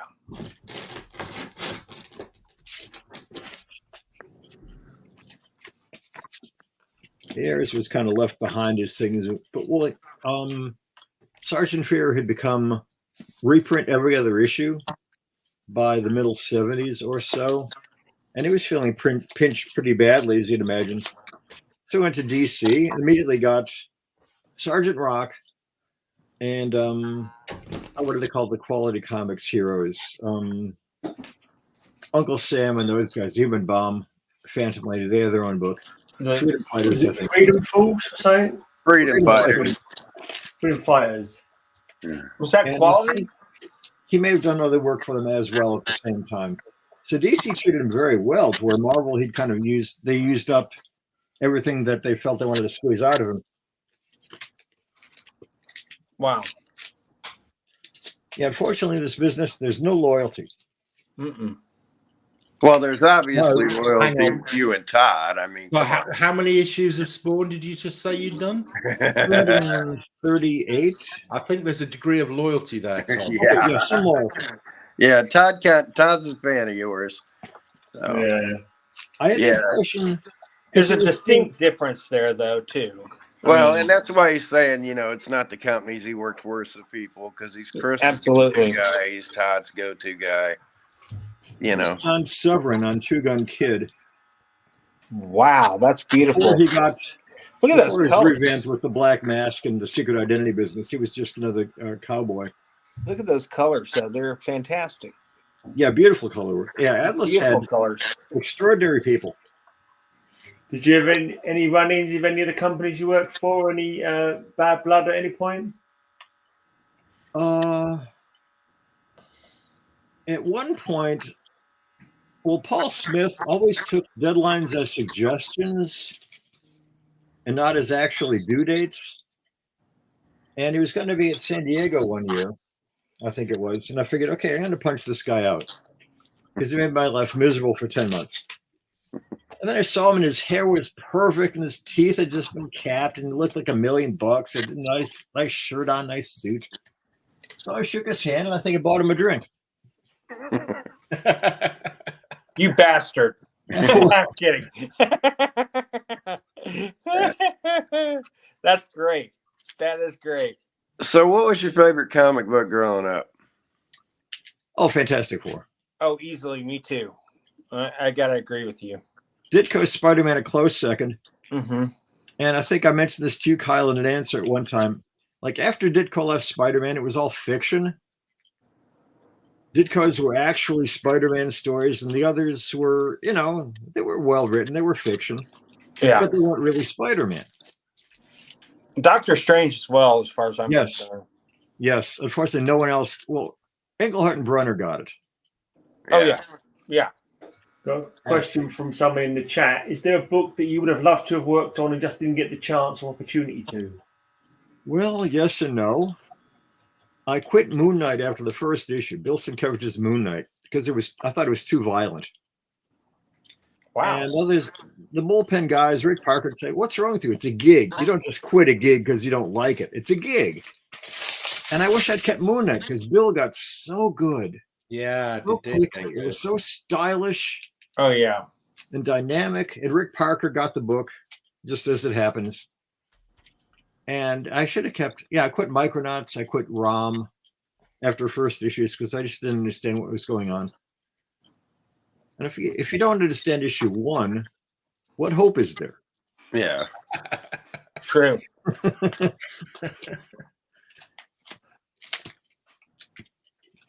Yeah, I've got 1,000 DCs and Marvels here. Wow. Do you ever do like any of your own comics, like your own characters that you would like to have created and made comics for? I wrote and lettered 4 issues of a book called Daring Escapes featuring Houdini that Image published. Oh, And I wow. lost a bunch of money on it. That was 30 years ago. Wow. But Alan Weiss was the artist. Alan Weiss is somewhere between like Russ Manning, Neil Adams, Arthur Adams, like all these top-level people. And Don Newton, I think, too. Don Newton, yeah. Yeah. Yeah, and he drew them. And it was really nice work. And he was in touch with me a few years ago. Like, well, let's do it again. I think I can't afford to lose that much money again. Yeah. Alan was And a part said, of the well, Detroit let's mob, try wasn't it. he? Are you on eBay looking them up so you can buy them now? Yeah, absolutely. Yeah, I'm afraid they're in the dollar bin. Yeah, wasn't Alan a part of the Detroit mob too? No, he was from Las Vegas originally. Oh, okay. He was from the first graduating class in Las Vegas High School, which would have been about 1963, 1965. They didn't have a high school until then. Wow. Well, that's because it was just a hole in the desert till like Yeah. 47 when Bugsy kind of said, Yeah. all right, we'll build something here.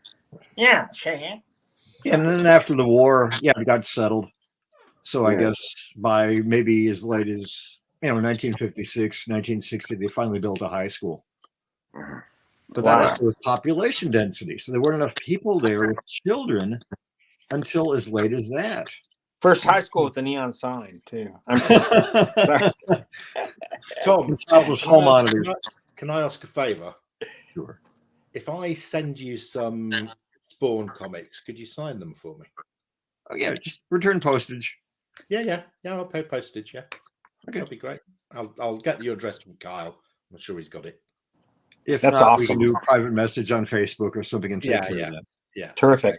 That'd be great. I'd love that. I'm going to reach over here and see if there's any more comics.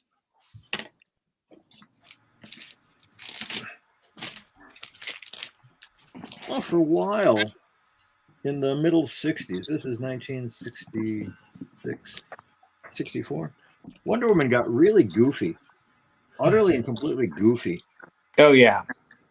It's amazing they Oh, decided to food. publish these things.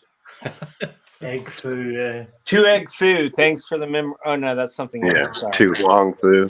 Yeah, I know. Sorry. Hey, that was Egg Foo old there. He But wasn't this young. peculiar Asian, how shall I put this? This slander, this racist nonsense. He's been Yeah. writing Wonder Woman for 20 years by then. He started writing it in the middle 40s. Well, they made him look like yellow demon. Japanese people look like yellow demons during World War II, which was horrific, but it was accepted. This was 20 years later. I know. That's amazing.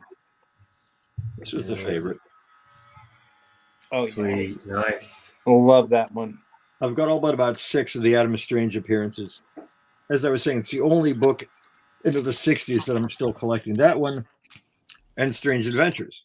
We need to get you in touch with Rob Fatstacks. He's big on That's a beautiful cover. Blank face. Yeah. Rob's big on Adam Strange and Space Ranger. Yeah, So, my do you know the backstory yesterday. to? Do you know the backstory to Space Ranger and Adam Strange and how? Oh man, how in the world am I forgetting his name now? The big guy at DC, the Julie Schwartz. Yeah. The bet between Julie and Gardner about who was going to be bigger, Adam Strange or Space Ranger, and Julie used his influence to give Adam Strange better covers and better artists and things. Like they had a bet for like $1 or some ridiculous thing, but Space Ranger took a back seat to Adam Strange because of that bet. Well, But the best was Space Cabbie. I'm sorry, that's still Space one of my Cabbie, he had favorites. it going on. Yeah, and he was even animated in a Batman Brave and the Bold episode. As Great he should have episode, been. by the way. Well, Bob Brown, I love it's that different character. editorial offices. Julie Schwartz had the best artists and the most accomplished writers. Yes. So John Broome and Gardner Fox. And for artists, Kane, Infantino, Anderson, Sid Green. You can't beat those people.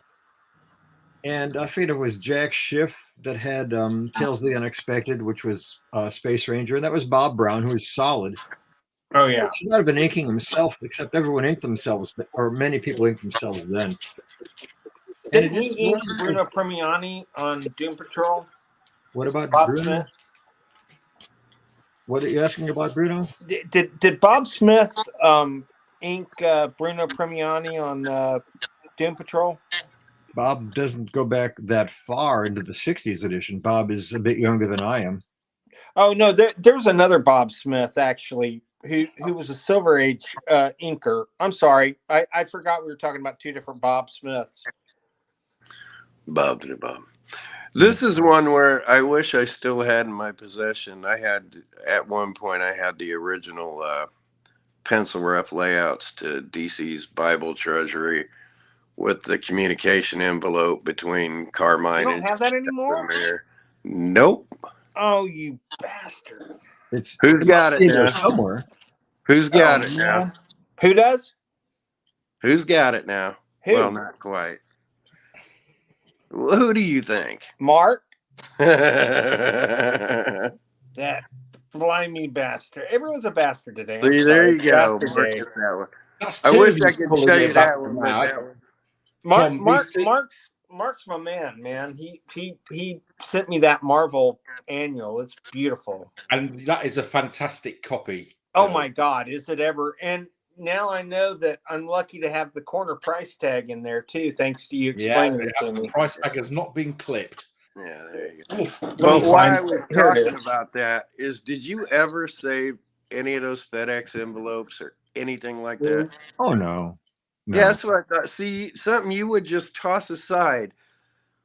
And I would treasure the silliest thing, just a correspondence envelope from the Marvel office to you in California, mid-70s, 45, 50 years old. And it just says, from them to you. And that to me would have just been an utter work of art. And it just wound up in a landfill somewhere. So Crazy.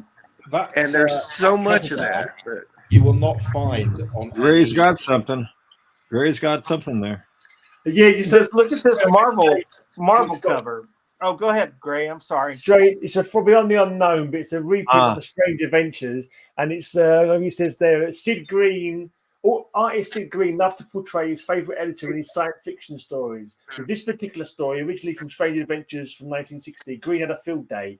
Note what Gardner Fox discerned as this editor literally demands possibly the author's best prediction. So it's kind of like a story inside a story. So it's like actually based in the comic book. That's supposed to be Gardner Fox and Julius Schwartz. Oh, yeah, they did that several times. Yeah, and it's just the whole story. It's like he's writing a comic book and he's sort of filled in the story. And Sid's all handsome. And he's got Sid's handsome. He's got all this hair, and Schwartz is bald. I mean, that's how they came up with Earth Prime, just to nod to Julie. Think about, he was talking about it, these people and the fact there was in a comic book I read today. I thought I'd mention it. Yeah. Yeah, I wouldn't say the Green was underrated because he was working continually for as long as he wanted to. But DC was not dynamic in the way that Marvel was. And as we got further into the 60s, and then Neil Adams showed up, and Bob Brown started pushing it a little more harder. They got George Tuska back. Green suddenly looked really boring. And I think he and Carmine and Gill and Murphy, that's what I think of early 60s DC. They're all so sophisticated and suave and slick. And he didn't make the transition to what you could call present day in 1975. But his work was marvelous. It was just great. Bob Brown, as I was saying about Space Ranger, he did Challenges of the Unknown following Kirby. And there's a thankless gig. Kept that for about 4 or 5 years. Then he I went to meant Bob Marvel. Brown earlier. Sorry, not Bob Smith. Oh, Bob Brown, yes. Yeah, I Inked meant his own Bob stuff, Brown. yeah. I'm sorry. Well, You close saying enough. that just jogged my memory. So Brown thank you. Smith. Brown Smith, 5 letters. Yeah. Common surnames. Yeah, Bob Brown, when he went to Marvel, they put him on because he'd been drawing Detective Comics with Batman because, they were trying to keep some energy in there. And then he, for whatever reason, he quit. Maybe they fired him off of Batman in favor of someone else. So he went to Marvel. They gave him Daredevil, where he looked like $1 million. He was a perfect artist for Marvel. It was really muscular characters. He could have drawn a really good Punisher, too, if it had come to that. Yeah, I thought he was a great fit for Marvel. Oh, yeah. And then he died. Mm-hmm. A relatively young man. I don't think he was 60 yet. And so what to do? So, they had, I think Barry Smith did a film, then Carmine did one, then Lee Elias, then Gene Colan came back for a few. What are we going to do? There's no one available to draw Daredevil. Lee Elias, though, what a waste of talent in a weird way. He was so great in his prime. Yeah. But then that young Frank Miller guy got Daredevil. Oh, that dude. Yeah. And then that changed everything. Then suddenly sales exploded. Well, it was some of the best character work ever in a Marvel comic. He elevated, I feel like he elevated the medium more than probably anybody up to that point. After that, I think some other people carried the torch, but I do believe he kicked it up several notches. Oh, I think Eisner level. Yeah. Oh, absolutely. Absolutely. All respect to Englehart and Claremont and Roy Thomas and everyone else, but Miller was at Eisner level. Oh, yeah. Yeah, but please, no Spirit number 2, movie-wise. Spirit number 1 was enough. No, that was, oh my gosh. Well, can't win them all. But, I mean, the best part of that movie, as is the best part of a lot of movies, was Samuel L. Jackson, No. And I mean, you stick him in anything, and all he has to do is drop, one F-bomb or something, or some crazy colloquialism, and it makes the movie. I do not like snakes on the plane, But yeah, you could put released. Samuel L. Jackson in a film about a paedophile, playing the paedophile, and people would love him. Well, yeah. Sadly, that's probably true. Gary's shaking his head. No, the Spirit should not have been released. Sin City was wonderful. I love Sin City. I thought it was fantastic. It was great. Yeah, that was perfect. But you had somebody pulling the reins back on or helping him get his job done. It was different than a normal director would have. The second Sin City wasn't so good though. Sin City 2 was a big. I never saw it because I heard so many bad things about it ahead of time, and I loved the first one so much. It was like wanting to watch Jaws 2. Yeah, Matrix needed only one movie. Exactly. Yeah, I agree. More. I agree. Yeah. It went three movies longer than it should have. Yeah, it's true. The most recent one didn't make any sense either. Are they doing another one? I thought they're doing a new Matrix on it. I saw Quantum Mania yesterday. It was a good movie. I just expect so much more from these things now. And maybe it's a good thing, maybe it's a bad thing. I'm not sure. But I was just so disappointed. Like it would have been a great DC movie, but as a Marvel movie, it needed more, I thought. However, I'll tell you what, Kang, Jonathan Majors, he's fantastic in it. And he's another actor like Samuel L. Jackson that anything he's in, you pay attention to. For my money, it was a good stoner movie. What's that? A good stoner movie.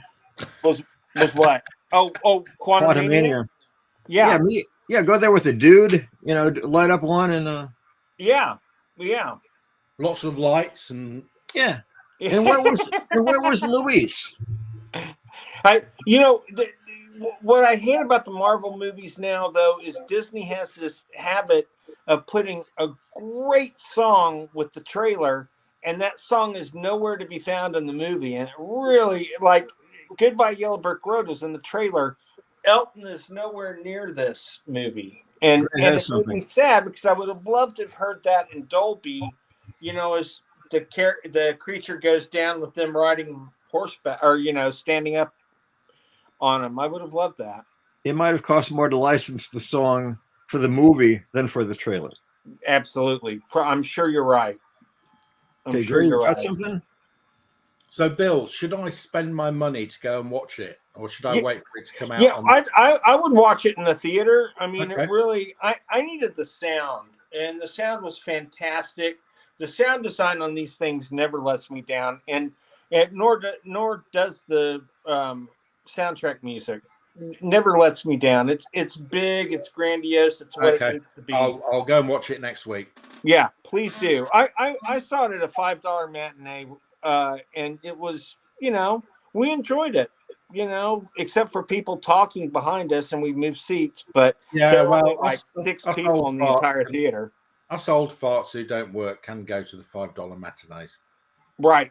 Well, I have a small ad agency, so I work, but I can really, make my own schedule, thank God. Yes. So I don't really feel like I work, but people tell me I do when they hand me money. So I like how that works.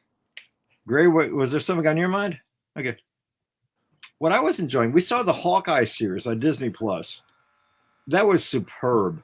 I thought so too. Good script, good direction, good cast. And they filmed it in the middle of Manhattan. It must have been like 3 a.m, 4 a.m. Yeah. But there, I know those locations. That's where Marvel and DC used to be. Yep. And the story in that, excuse me, was fantastic. I really enjoyed She-Hulk also. I thought it was pretty faithful to the comic series that John Byrne did. Breaking the Fourth Wall. I enjoyed that a lot. Yeah, I never read. Well, I quit reading Marvel the day I stopped working for them. So I've read a Marvel book since 1992. Wow. No sour grapes there then, Tom. No, they quit sending me the free bundles. And I let it, after Chris left, because Bob Harris made his life kind of miserable, Chris decided, okay, I'm done here. And I stayed for about 4 more months just because, Fabian was writing one book and Scott Lobdell wrote the other. And they just weren't my X-Men anymore. Yeah. So I left. And then I figured, well, now what do I do?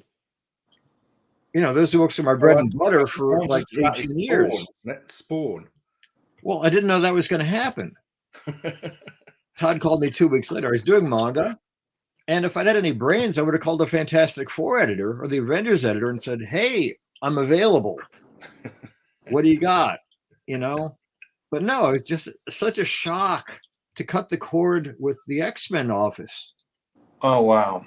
After working with, Roger Stern, Wheezy, Jim Salicrup, and Ascenti. I had a lot of editors there. I think someone else, and then Bob Harris. Like 4 editors in chief, 5 or 6 editors. They just kept me on the book. And suddenly I was gone. Wow. And I was signing books for kids younger than my first work on the series. And that was also kind of a wake-up thing. It's like, maybe it's long enough. I've been here 18 years. The kid is 16. Maybe it's long enough. But now, 3,000 issues later at Image, I'm just saying. Yeah, 339 issues of Spawn. Wow. And then a few side series, Angela and some other stuff. That's amazing. It's a good relationship. Did you do the Violator miniseries? I did, yeah. Alan Moore wrote that. That is a great one. I love that one. That series is awesome. Yeah, the Violator, the Vindicator, the Vacillator, yeah. and something else. Yeah. I can't remember, but there was the Vanquisher, was it? I don't remember now, but yeah, it was all and the Admonisher, wasn't it? The Punisher clone. Maybe because they all begin with V. Yeah, Vacillator, Vindicator. I don't the know. Admonisher was like a Punisher guy. He came in and he was fighting them in the mall, I believe. I think he was called Admonisher, and he was like, he talks very kind of like proper, kind of like you're going to get such a ticking off kind of thing, and he's shooting holes in people. But that Yeah, I think Alan must have enjoyed that one. That's all these deadly serious things for DC and for Vertigo. Oh, I've got a quiz for you guys. Okay. Okay. So I want to know who is the cover artist here. I can tell you is a major name in comics. Name the cover artist. A major name in comics. Planet Terror, Alan Moore. Yes. Kyle, your knowledge astounds me. Wow. Yes. Alan did breakdowns for Alan all Moore. the pages of the Violator series. That is Alan Moore cover art. He essentially drew the Violator series, except Did he then really? he I was didn't an know artist who redrew it. Yeah. Wow. Yeah, he is really good. Wow. I would not have spotted that though. No. Surprised he didn't do more of his own art for his own comic books. Well, it's a bit out there, isn't it? I mean, you know. Well, it looks like an underground book to me. It's an underground comic. It's an underground comic art, isn't it? Yeah. Yeah, that would kind of limit the sales. Well, that's not what Robert Rodriguez took his movie from, is it? Huh. Was it Planet Terror? No. No. The Grindhouse movie? It's Dark Horse Comics. I don't know what. Okay. Yeah. It's Planet Terror. Wow. I just saw that and I thought, what? Alan Moore, and it got Alan Moore, and I thought, what? And it got him as down as the cover artist, and I've never seen an Alan Moore cover before.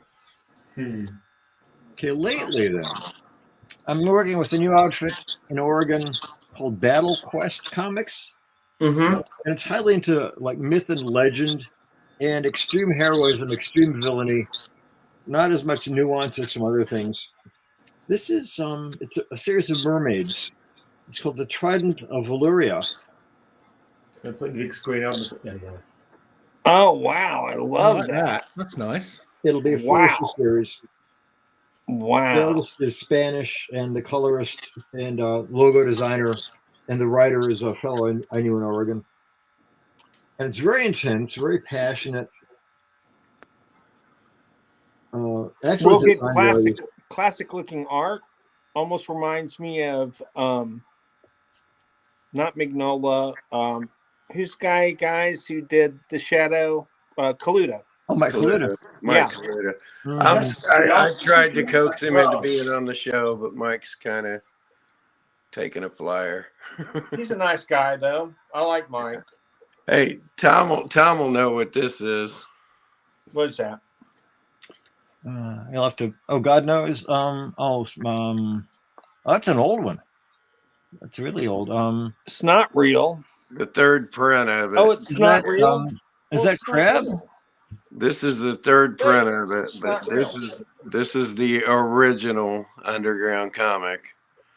Since I was back there flipping around, I was looking for one of my spirit sections. So, is that Gilbert Shelton? Yeah, this is the original Gilbert. This is, I mean, this is 64 when he wrote it, but this is the 69 print mat version. So, wow. Technically the first underground comic. I mean, like I said, this is the third print, but this is where they say the first underground comic. So, figured Tom would appreciate that while I was back there fishing around. Yeah, I'd seen that. I've got a couple of cartons of Underground. Yeah. I do take issue with that because Wonder Warthog was published first in 1962 in Ranger magazine at University of Texas. So, I mean, and it had the unique look that Underground's had, and Robert Crumb was on the art crew as well as Janis Joplin. Wow. Yeah. So, I didn't know Janice was on an art crew anywhere. I didn't know she Yes, was an illustration yes. magazine. I think I'm with you, Bill. I think yeah, I'm with you. just one issue. Yeah. I know I'd seen Wonder Warthog. It might have been in cartoons or drag cartoons a bit later into the 60s before he started showing up at Printmint. Yeah. But his style was already there when he was like 19. And it looked great. And then all those guys got fed up with UT because they were cruel to Janice and they voted her ugliest man on campus. Ooh. And they all got pissed off and they all moved to San Francisco and started the underground movement. So it all came from Texans. So I'm proud to be a Texan. Lost it. Was Marie Severin involved in that as well? No. Marie was older by some years. She was coloring at EC in like 1951, 1952. Yeah. Okay. All right. She was brought in by her brother, John Severin. Okay, here's another book. It's called Nomad. It's also from Battle Quest. Oh, wow. The same colorist. And the penciler is named Aaron McConnell. He's a commercial artist in Portland. Oh, wow. That's nice. It's an older guy, and he's fighting these horrific monsters, and there are gods involved, a new pantheon of gods. But he's a lonely guy. I think he separated his wife and his child for 20 years because the god has told him to. And I'm not sure what kind of emotional nonsense he had to go through to become the adequate warrior she needed. He didn't know what was going on. Wow. But powerful stuff. And he lets me edit the scripts. I write the sound effects. Because a lot of people don't know how to write sound effects. And I've done tens of thousands. Are these available now, Tom? Yes. Yeah, these are out in the last several weeks. Nomad. Yeah. Here's the Battle Quest annual. Are they? Not yet. Here's bad pun time. Are you known for your onomatopoeia? Oh, no. Onomatopoeia. Onomatopoeia. Onomatopoeia. Now mute my mic, kill my screen for the bad pun. So, yeah. I do like writing the sound effects. New writers usually make them 15 letters long. When boom, we'll cover it. There you go, Graham. I got to pull one of these out for you. Are these those the kind that men like? Tijuana Bibles. Yep. Poop Deck Pappy. Here's the 1940s run of these. I got to pull one of these out for you. Jugs and Few. Those are nicely produced. I got to go back and pull one of them out for Greg because his oldest book is 1951. Oh, that's recent. Yeah, that's what I say. I mean, here's some French 1860s. Beauty. Nice shape, too. Nice white paper. Journal. There's 1860s. And then I'm looking for the spirit section. I have a 1944 uncut spirit section. Oh, I've got one. Here's a 1933 newspaper Sunday section. Yeah, I've got a spirit section. But it's the spirit story only. Now here's a fun one about a Sunday Post from 1917.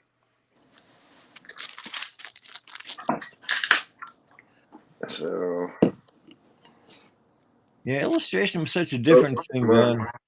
I know several people that are drawing strips like the Phantom these days, Judge Parker, things of that sort. And there's nowhere near the amount of delineation, nowhere near pulling back and having full figures in the panel like they were in those days. Nice thing about this is this nice little thimble theater here. Pre-pop-on. Wow. Is the nice little signature, right? Oops. Let me make sure I'm in the right spot, right above the elephants, right before he died. Yeah, there he is. Those are LZ Seeger ones. Yeah. So my spirit section's mixed up in these somewhere, and I don't want to go through all these, but I got Seagar and some of the early Sagendorfs in there. All right, well, the spirit section I was looking for isn't in that. So, well, I was going to show a spirit section. But then you talk about manga. How about some Gigi manga from 1924? Whoa. Well, that's crazy. Looks more like Charles Adams. Gigi manga from 1926. Where the hell did you get these from, Kyle? That's a very My different guy in approach. Japan. That I looks got a like guy something in from the Japan, punk Mark. era. If you want more of Looks these, like Mark, we someone can from talk. Pill or something. Your Yeah. guy in Japan. Okay. Yeah, my guy in Japan. I got a guy in Japan. If you want a stack of those, we can talk. He knows a guy. I got my guys. And Quote then Ant-Man. the smaller sized Supermans. You gonna blow me up, Gray, or you just gonna leave me small and make Tom eyeball his screen? Yes, he's going to make you do that. Yes, he's keeping you small. He knows better. Oh, there's Tom. Yay, Tom. No, we want to see Kyle though. I know. There we are. There's How about the Sydney paper from 1943? Interesting. There's a slight purple to his uniform. It's not blue. Mhm. It's kind of green or purple. That's Sydney 1942-43. Now that's the small interiors. I won't live long enough to read everything I've got here now. Now I've traded away my other one of these. This is a full Sunday section Nice. from Sydney from 1944. From Sydney. Wait, how do you get stuff from Could you hold that first panel for a moment? My Australian guy. Oh, you're Australian guy. Oh my gosh. Wayne Boring do this. Way. This is Wayne Boring. So yeah. No, it's And not this way is actually boring. It's pretty interesting. I traded away my Montreal guy, Mm. Montreal Johnny, who's Bugs Bunny in the picture. This is part of the continuation of the story from Action. I can't remember the number, but this is like 44. So I think Action 38. He has the book. Does he kill anybody in that? And this isn't actually reprints that went in the Action comics. This is a continuation from it. All right. And Johnny's got the book, so I sent him one of these. I'll probably send him the other one. But, you know, Nauman's talking about Superman's origin. I had to turn him onto that. But, you know, we got some nice little Henry in there. Hi, Alan.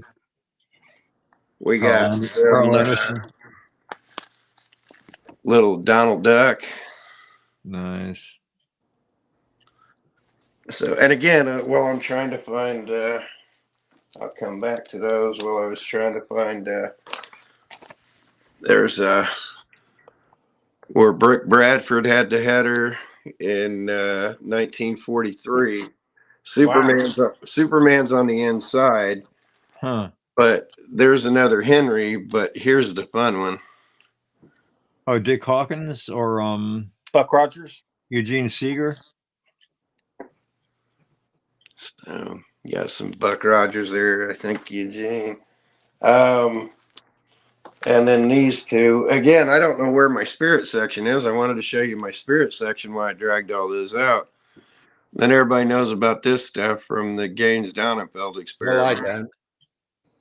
I've never heard of Goofus McVitie. Yeah, this is What? this is where You haven't? this It's is where Goofus, man. Come on. this is You where went on Bill to Gaines and Goofus and Donenfeld Gallant. did I'm that kidding. experiment where they're like Kenny's work outside, so they did these giveaways. And there's a Standard Oil Comics 8-pager or 4-pager. Is that before Gulf started doing theirs? Same time. Same Is time? that before they started publishing comic books with covers? Is that Yeah. before? Yeah. Yeah. Whoa. So speaking of Gulf Bunnies, there's a date for you. 34. Very nice. Wow. And this is a Gulf Bunny Weeklies from 34. That Goofus McVitie is late 33. And this is early 34. That sounds like a Beatles song, doesn't it? Goofy. So- Goofy. I'm kidding. But yeah, I got these all. Dun, dun, dun, dun, dun, dun. And I grabbed all these while I was looking for my spirit section that I was going to show you that was uncut. That's just a thing of beauty because it's like a file copy that wasn't cut in sections yet. So, but I don't know. Maybe I'll go back fishing for that. But I figured you'd enjoy those, Tom, while I was Absolutely. over there. Because I've seen the spirit, grant you not what you've got there, but I've never seen those things before. Yeah. I've got a lot of stuff like that. When I was younger, collecting comics, or say 1970, I was seeing Nostalgia Press reprints of Flash Gordon and then Prince Valiant not long afterward. But I haven't seen much of Buck Rogers. And that had all the energy. You know, I got into Dick Tracy about 1970, like classic Dick Tracy, because they were doing those paperback books of his original exploits with like Mrs. Pruneface, flat top. That's how I first saw the original stories and realized, man, Chester Gould, that guy. I mean, his stories to me were riveting. I know a lot of people don't, trash Dick Tracy, but I mean, there would not be a Batman without Dick Tracy. Let's face it. But It's true. And Dick Tracy to me is just one of those comic strips that, if you're gonna slam it, don't do it in front of me, because I just think it was perfect strip for what it was, and still is. Yeah, Gould is fearless, and you could do those things in daily newspapers then. Yeah. The audience is considered more sophisticated. I don't know if they assumed kids wouldn't read that stuff, but there was a fair amount of sexiness going on. Okay. Oh yeah. That's one of the first comics I saw. And I saw 1971 with look at your page. Oh wow, it's gorgeous. Sorry, what are we looking at? It's one of the first comics I read. It's the first issue of Tales of Suspense that I saw. Oh, wow. Okay. That's about a year before, not quite a year before Iron Man. That's 33. Iron Man was 39. So that's about late 61, early 60. It's probably late 61. It may predate Fantastic Four by a couple of months. Nice. And I've got that as an Alan Class reprint. Oh, wow. Okay, this is probably from my Facebook page, DNA, where I just run down the first. You saying about this. Yeah, you mentioned this album earlier on. You said people should go and check it out. Yeah, this changed my life, this book. So that logo isn't yours then, Tom? Oh, no, that's Robert Crumb. It caused me to wonder, what does he know that I don't? Where does this come from? I think probably quite a lot of hallucinogenic drugs. Yeah, I was going to say, what drugs is he on that I'm not on? Okay, I saw this book when I was 20. I still have it. It's from 1917. And wow, it's an entirely different way of approaching letter forms. Look at that. Fantastic. Yeah. Somewhere That's in my almost DNA like page. tagging, isn't it, Tom? Pardon me? That's almost like graffiti tagging in a way. In its time, yeah. Yeah. Somewhere further on my page is a business card I did based around the styles within this book. A fellow named Stephen Headley. That's phenomenal. Somebody had a good day at work that day. Oh, yeah. Let me know you want me to move to the next picture. Oh, yeah, next one, please. Yeah, Alphonse Mucha. I saw this at Brunner's place. In Howard the Duck #1 at that time. That would be whenever Howard the Duck #1 was in production. I will always say the most underrated, underappreciated artist I've ever known of is Frank Brunner. Oh, I thought we were going to say Alphonse Mucha. Alphonse Mucha, definitely. I'm going for Alphonse Mucha was sadly basically killed by the Nazis. Yes, he was a very elderly man when they took him in. Okay, Frank this is in high school. The love Frank deserves. Okay, this is my high school work. Oh, wow. Love the Hellfire. Yeah, thank you. That's fantastic. Okay, that's a business card I did for an ad agency I was involved with in later '73. Very good. Wow. Yeah, I didn't really know what I was trying to do, but it works. It holds up okay.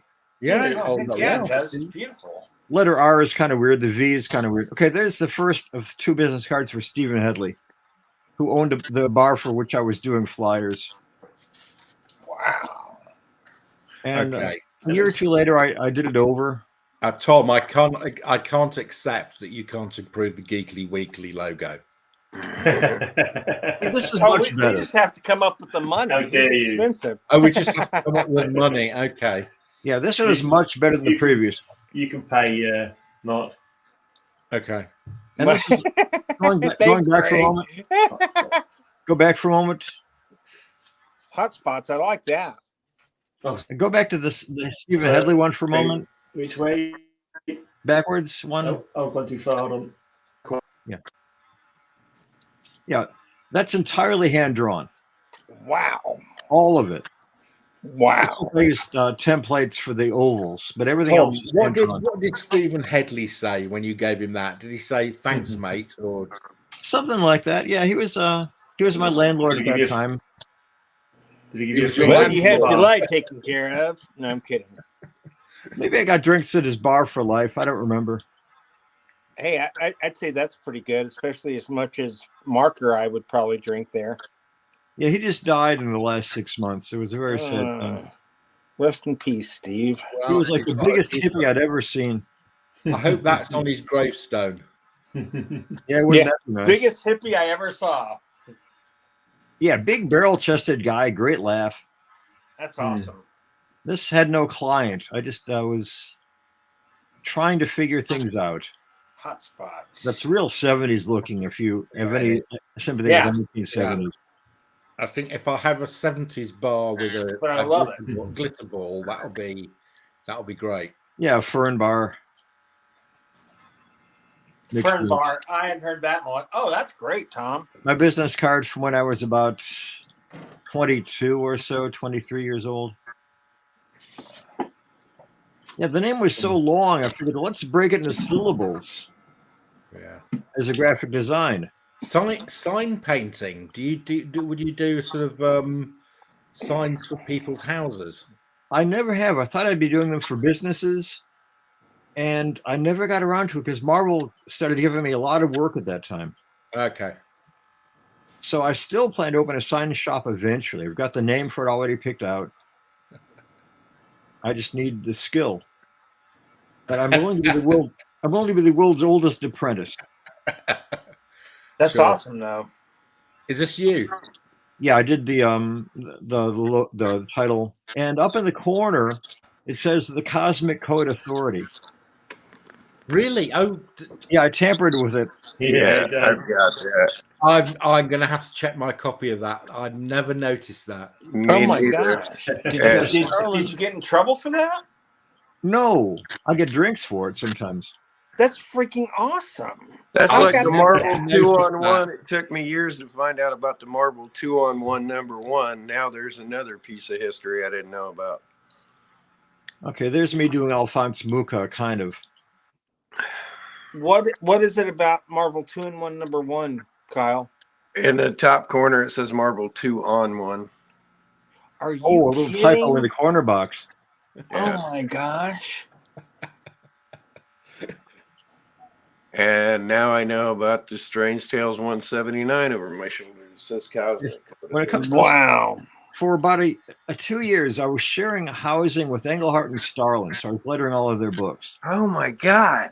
So, Steve would write a script, he'd hand me the cell with some of his pencils, I'd letter them, and I'd put them in go to the post office and send them off to whoever the inker was. And Jim, I think he inked, maybe Milgram inked this one, maybe this was Lay Aloha. Leo, yeah, it is. Okay, Steve lived just on the coast. That Infinity does effect. look like Steve there. Is it? Yeah, Steve. Yeah, Well, Steve that's lived Pit about Patrol. 20 minutes, half an hour away, so he'd drive up and pick up pages. Stop. So, Tom, that infinity effect thing, Yes. that was you, presumably. Yes. That is brilliant. Yeah, I was And looking at that's Alphonse freehand. Mucha. I was looking at That is Alphonse just- Mucha at that time and figure I can kind of do that, can't I? I could kind yeah. of do it. I'll say. It's not really legible. For me, that is a prime example where the letterer is having an effect upon the comic. That is just brilliant. It was the first issue, so I figured, okay, let's go kind of crazy here. Yeah. And it's okay. Okay, that's a science fiction bookstore that was like about Love 2 blocks from my flat in Berkeley. That Yeah. was very 30s to me. Yeah. Alex Nino did the illustration, and Jag asked if I could do a title for him, like a logo for his store. Fantastic. And it looks great. Mm. And yeah, those are original letter forms. It's not typography. Oh no, it's fantastic. Yeah. Yeah, the C is kind of limp. Okay, this is a flyer I did for a bar. I did those for about 3 or 4 years, maybe 3. And to answer your question, Alan, manga actually goes back. The Gigi manga goes back to 1909. Wow. So, I think I got $15 for that kind of thing. Yeah, $15 for these, basically. well, that ain't nothing to sneeze at back then, huh? Oh, that was terrible. But it gave me a chance to goof off. Yeah. It's only I see a $1.50 pattern for a picture for of a beer. Tom. Do you like to goof off? And, different kinds of letter forms. Yeah. You're our favorite goof off, buddy. Thank you. Definitely our favorite goof off. Hey, man. Okay, I won't take it. Like Yeah, that. at this time in the Bay Area, because I was in Berkeley or San Francisco then. If you go back Oh, on I like for a that. moment, That it says says balls. that it has members Does it from say some other balls? bands. That says balls. Yeah. Okay. So yeah, Cold Blood was a kind of a rock and soul band, and Sly Stone was Sly and the Family Stone. So Yeah, bands were balls. splittering, like the Woodstock era bands are splittering and forming new bands, and so they were playing this tavern where I worked. Wow. And it was just a dive bar. Like maybe 75 people could fit in their tops, maybe only 50. Wow. And I was old enough to drink by then, so I was able to go there and have a couple of beers. When I started doing these, I was not old enough to drink. Crazy. Good Lord. It was a fun little gig. So go back to balls. What's the story with balls? Okay, a fellow named Alan Gordon, who was a friend of Lay Loha's, and he also inked comics for several years. He played bass, and this was his band. And he asked if I could do a business card for them. And that was That's it. awesome. Is he meant to say balls? Looks like belly to me. Balls. Oh, no, Balls? it says balls, man. It's, well, you don't always have to be legible, okay? Yeah, that's it. Okay. It was an Yes, experiment. it's a very creative S. Yeah, so I was thinking That of says balls. Yeah, As soon as that popped up, I saw balls. Oh, yeah, I love that one.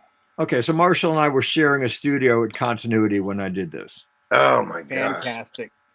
And the color scheme is very peculiar. I don't know if Marshall was colorblind or quite what was going on. But it stands out. There's nothing else like it in the comic shop. Marshall's another one of those borderline underrated. He gets a lot of love, but I don't think Frank gets nearly the amount of love he deserves. I don't think Marshall gets the amount of love he deserves. Well, Dude, Marshall you were died. surrounded by some amazing talent. Marshall died fairly sort of young. Mhm. And Yeah. after he did Batman, nothing else was really as remarkable. Because Mr. Miracle was okay. The Silver Surfer was okay. Doctor Strange 48 was unbelievable. Okay, Yeah, Doc and was Demon fantastic. with the glass hand was really good, too. Yeah, That's Doc, Craig Doc Russell was right very there, good. isn't it? That's What's that? Russell, isn't it? That's Huh? you and Russell, Yeah, right? I did this with Craig Russell's artwork. Yeah. Whoa, that's fantastic. I love that. Yeah, I did him for a few different publishers around that time. I He's did still some your National neighbor out Lampoon. there in Cleveland way, isn't he? Yeah, a little south of here in a city called Kent, where there's a university. And this is all hand lettering, right? Yeah. Okay. Or dead, no. That is I beautiful. know. Yep. My love calligraphy was okay. I was never really all that good with it. not. It's Yeah, great. the calligraphy was okay there, Tom. That's just okay, Tom. Come on. Yeah. Throw humble out the window, buddy. We're looking at it. I studied with professionals and I was okay, but I was not at their level. Okay, this is for Eclipse. I was right after Gerber and Colin had stopped doing Howard. I guess Howard the did they do Howard the Duck? Yeah. I guess so. Yeah. I guess so. Oh, yeah. So Dr. yeah, Long. so I did this. Yeah, I guess Eclipse was still based in New York City at that time, and so I knew Dean and his brother, Jan. I don't think they knew Kat Ironwood yet. I knew her, but they didn't. Right. That's Eclipse the was Mulaney's, brand right? new. Jan and Dean Mulaney. Mm-hmm. Yeah, Jan was a studio musician, a keyboardist, Uh-huh. and I'm not sure what Dean's occupation was at that time. Little brother. Yeah, he was a grown man, but I just don't know what he was doing. No. I meant that was his occupation, being his brother. It was stupid. Sorry. Yeah, sometimes it's true. Your occupation is little brother, little sister. Okay, there's no client. I just did that. Just to do something. I like that. Okay, Love another that. Elric. That, oh my God. Those first graphic novels, those first like 30 graphic novels, 35 graphic novels, just holy crap, did they hit a home run with all those. Yeah, that's where Marvel put me. I was on the side projects and not on, Spider-Man and Fantastic Four and the mainstream books. I have to mention my really pathetic claim to fame, but I must be the only person in the world who was given this book by someone called Elric. My housemate's name is Elric, and he gave me this book. Beauty. That's interesting. He conjured it up too. Eldrick, you're drinking. Yeah, I love that cover so much. And you did that, Tom. The header is yours, right? Is that the logo you did? Yeah. That's his header. That's the one that they kept for the regular series, isn't it, Tom? Yeah, for a long time it was the oldest logo in continual use. Oh wow! Because Superman had been redesigned. Batman is at 1,000 logos by now. Yeah. Fantastic Four. They'd all been redone over time, but this one was the longest running for a while. Now that's really interesting. It looks beautiful still to me. Yeah, now it's been retired. Yeah, Engelhart thought, he's got claws. Dude, double with like a claw thing happening.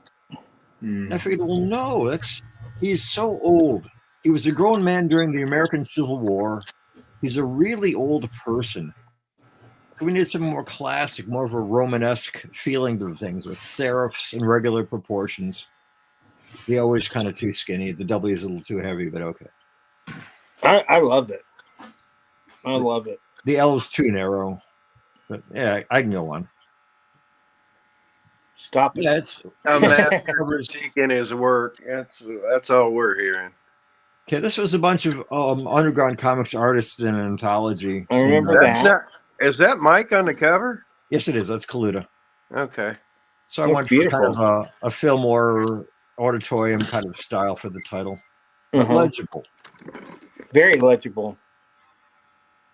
Reminds me of something you would have seen in the early 1900s. Yeah, I was looking at a lot. I've always looked at a lot of like turn of the century. The real turn of the century, not the recent one. Reminds me of Little Nemo in a way. Okay, yeah. Okay, that was for a Marvel holiday card. Oh, that's beautiful. And you can see where I put my compass. There's a little dot where the pointer was in the center of the letter O. Oh, that's great.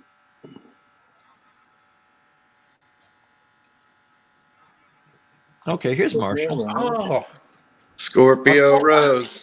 Yeah, Engelhart wrote this. The fact that only went like, 2 issues? Yeah, then Marshall just kind of blew it off. It was a beautiful book. Yeah, it is beautiful. Love that. Yeah, Engelhart was very much into the occult, as a lot of people were around that time. And he figured that she could adjust reality by doing throws of tarot cards. And that's really I figured cool. how that worked as a story element. But I figured, okay, that name is so evocative of earlier times. And I've always been a junkie for like the 20s. And so that's what I was kind of looking at, old movie posters, old lobby cards. Always reminded me of Tokyo Rose. Like, the sound of it. Yeah, I'm sure Steve had it in mind and played off it. Yeah. And that's one of the more successful things I did.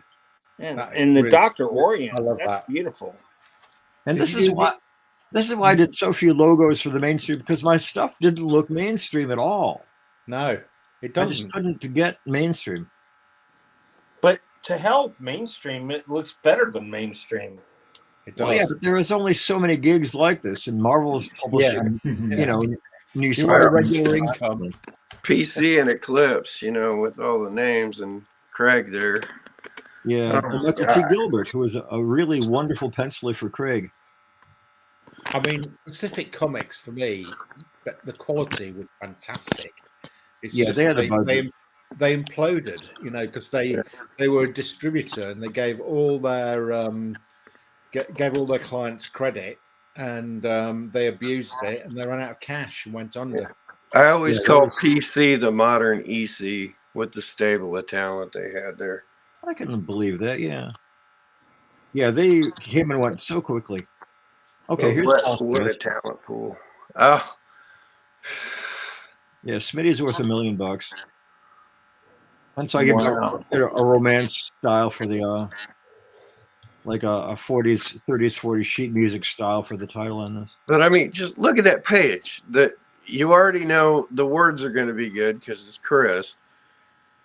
The pencil, the ink, the letters. Then it's all balanced. Color on top of that. Just and the way Paul handled their hair, just the barest suggestion of any delineation. He did so much with so few lines. It's certainly not Andrew Esposito helmet hair, that's for sure. It looks real. Yeah, the newer generation, my generation, understood what hair looked like. And the previous people, it was still hairspray. Right. A different aesthetic, and people dressed different. Okay, that was that famous Barry Smith splash page of Storm lying among the rumpled sheets. And I didn't know what to do with that title because it was so unromantic, and she's lying there, clearly an object of affection. And she's with Forge, the technologist, the mutant technologist. I forget what his ability is. So I took a walk along San Francisco Bay, for like an hour. What do I do with this thing? And I don't know how I did that. I don't know how a colorist could handle that. They just give it a flat blue. And I don't know what a colorist today could do with this thing because it's so peculiar. It's gorgeous. Looks like it could be in a Judge Dredd story to me. Like a in a Judge Dredd kind of story. Reminds me of Rollerball. Turn the legend into city blocks. Yeah, the entire fascist, future dystopian kind of feeling of too much computer everywhere. Right. Yeah. But I don't know how I did style, that. Maybe. So San Francisco Bay did that one. Oh, that's beautiful. Yeah, Arthur Adams did 2 splash pages for X-Men and New Mutant annuals. Wow. That's a New Mutants annual? Yeah. Arthur did. Yeah, the New Mutants were in Asgard. Oh, yeah. Don't ask why. They were there. Of course. And that's when Danny became a Valkyrie. And got the winged horse. He went full Frazetta on this one, though.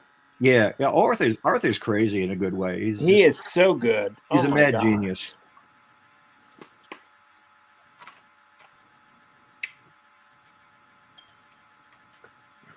And he gave me these billboards to work with. And I figured, okay, yeah. So did you do the long shot logo? No. I don't know who did that. Did you letter the book? No. Okay. I don't know why I thought it was you. I think it was Joe Rosen. Oh, okay. When I wasn't able to do a job, he was the closest that could be had to look sort of like me. Mm-hmm. But he worked a bit smaller and his stuff was kind of more idealized. Very cool. Okay, she was a friend of mine who works at Dark Horse now. She's the liaison between Dark Horse publication, they say printing, and the comic shops. I'm not sure what the title of that job would be. Wow. She's been with them for quite a long time. A very nice gal, very nice person. And there's a grain alcohol called Everclear. I'm not sure how to describe it. And it's highly alcoholic. But I could drink straight shots and it would not affect me. I don't know why that is. So I gave her credit for a mixologist. I like that. Okay, this is for Barry. And again, what do you do with the title, with the splash like this? Wounded Wolf. And yeah, Logan doesn't know who he is, doesn't know where he is. Something dire has happened. And so Katie from the Power Pack recognized. Whose artwork is that? That's not Smith, Barry. Is it? That's Barry. Oh, it is. It's beautiful. Pencils and inks. And so for a title, that's what I gave him. And then now Barry added those claws beneath because I guess the area was kind of blank or who knows why. And I for Stanley Presents strip over the title. But for some reason, they decided to put the Stanley Presents over the artwork. So there's this big blank area above the title, which looks a little awkward, but there it is. And I think Barry did the colors, which are just splendid. Tom, Story out and colour. can I ask you a question? Yes. How important is the editor? I don't know. You'd have to ask a writer. No, but the reason I'm asking you is because for me, an editor should be responsible for the finished product. Yes. And that should include all the aspects, including the lettering, the art, it's the story, how it appears. You'd think so. And if I was in charge of, if I was running Marvel or DC and I was looking at the numbers, I would be holding the editor responsible for the numbers on that comic, and I would be saying, do better, or so the editor for me should be responsible for all the aspects. Yes. Hey, Tom, on this one right here, Yes. ghosts, and, Yes. and especially the way there's that line, diagonal line in the corner. But if you look at that, that reminds me of a Charlton comic, like a Charlton title almost, like something that would go with the Ditko, art scheme or something. It's just beautiful. I love that. Yeah, Ditko or Tom Sutton, the crazy Right. Either one. Yeah. If we go back one just for a moment, what was I going to say about that one? Yeah, because that's the reason the editor question occurred to me. Because, they left me alone. The editors, as I was saying before, there were at least 5 editors during my time with the X-Men, and like 4 editors in chief. Goodwin, maybe Roy to begin with, and down the line through Shooter. I think I was going by the time DeFalco was editor in chief. They just left me alone.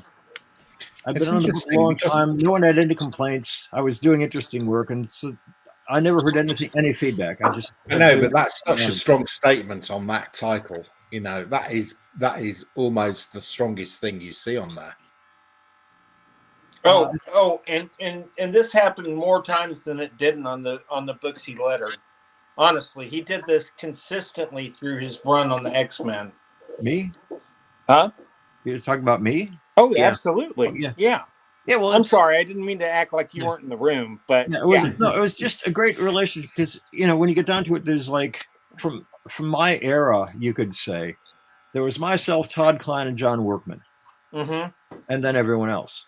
And we were the major stylists. And Klein was like a conventional DC appearance. He was the successor to Saladino, and then he added more calligraphy. Workman is just a mad genius. I don't know how his brain works. No one can do what he does. And he's perfect working with Walt Simonson. And I thought X-Men was just my book. And no one told me it wasn't. So I just did anything I wanted, which might have been egotistical, but no one ever told me to stop and be more conventional. Why do that? I mean, they won so many awards for that book, and your letter. I have that, Zorro. That's wonderful. I didn't know that was you. Yeah, Tom Yates was the cover artist, and I think it might have been Alex Toth Insider, also Spaniard. Yeah, it got is. A similar attitude. What number Zorro is that? I have to get that. That's a Eclipse graphic novel. Okay. Yeah, it's 8.5, 11. I guess the title you'd find if you went to like eBay would be Zorro in Old California. Okay. Yeah, 1986 is the year. 86. Yeah. It's gorgeous. I love that. That's beautiful. I did a lot Mark, of things you'll love the book. I did a lot of work for Eclipse, for their manga mostly. Okay, Studio Proteus. Studio Proteus logo. Oh, that's amazing. Yeah, I wanted the S to read before the P. And it does. Yeah, It does. Yeah, it works. Yeah, you take away the stem of the P, and you can see the S is really kind of oddly warped backwards. Well, it looks like smoke to me. It reads like smoke. Yeah. Yeah, I love that. It was the sole proprietorship. You had Torrance Smith here in the States, and then Dana Lewis, who was a bureau chief for Newsweek in Japan. She did the initial translations, just the rough translations from Japanese to English, and then tore and smoothed them over into colloquial American English. That's amazing. And his studio was on my back porch in San Francisco for a few years. But they wanted it to look like a larger concern. And I figured this would look good on the spines of books. It would look good as on the covers also. Yeah. Up in the corner. Very compact, very legible, nice and dark. Oh, yeah. And that was a good relationship for about 15 years. That's so great. Something like that. Wow. And yeah, I had a business card also as the creative director. Oh, that's so great, Tom. Which means really nothing. I was not salaried. I was not actually like an officer in the company. I was just lettering a lot of his books and then doing some key design for logos and things. Hey, if you got a spare one of those sitting around your office you want to autograph, I know somebody who might want one. I don't think so.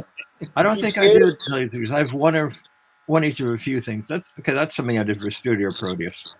Apple. I love that. That Eclipse published.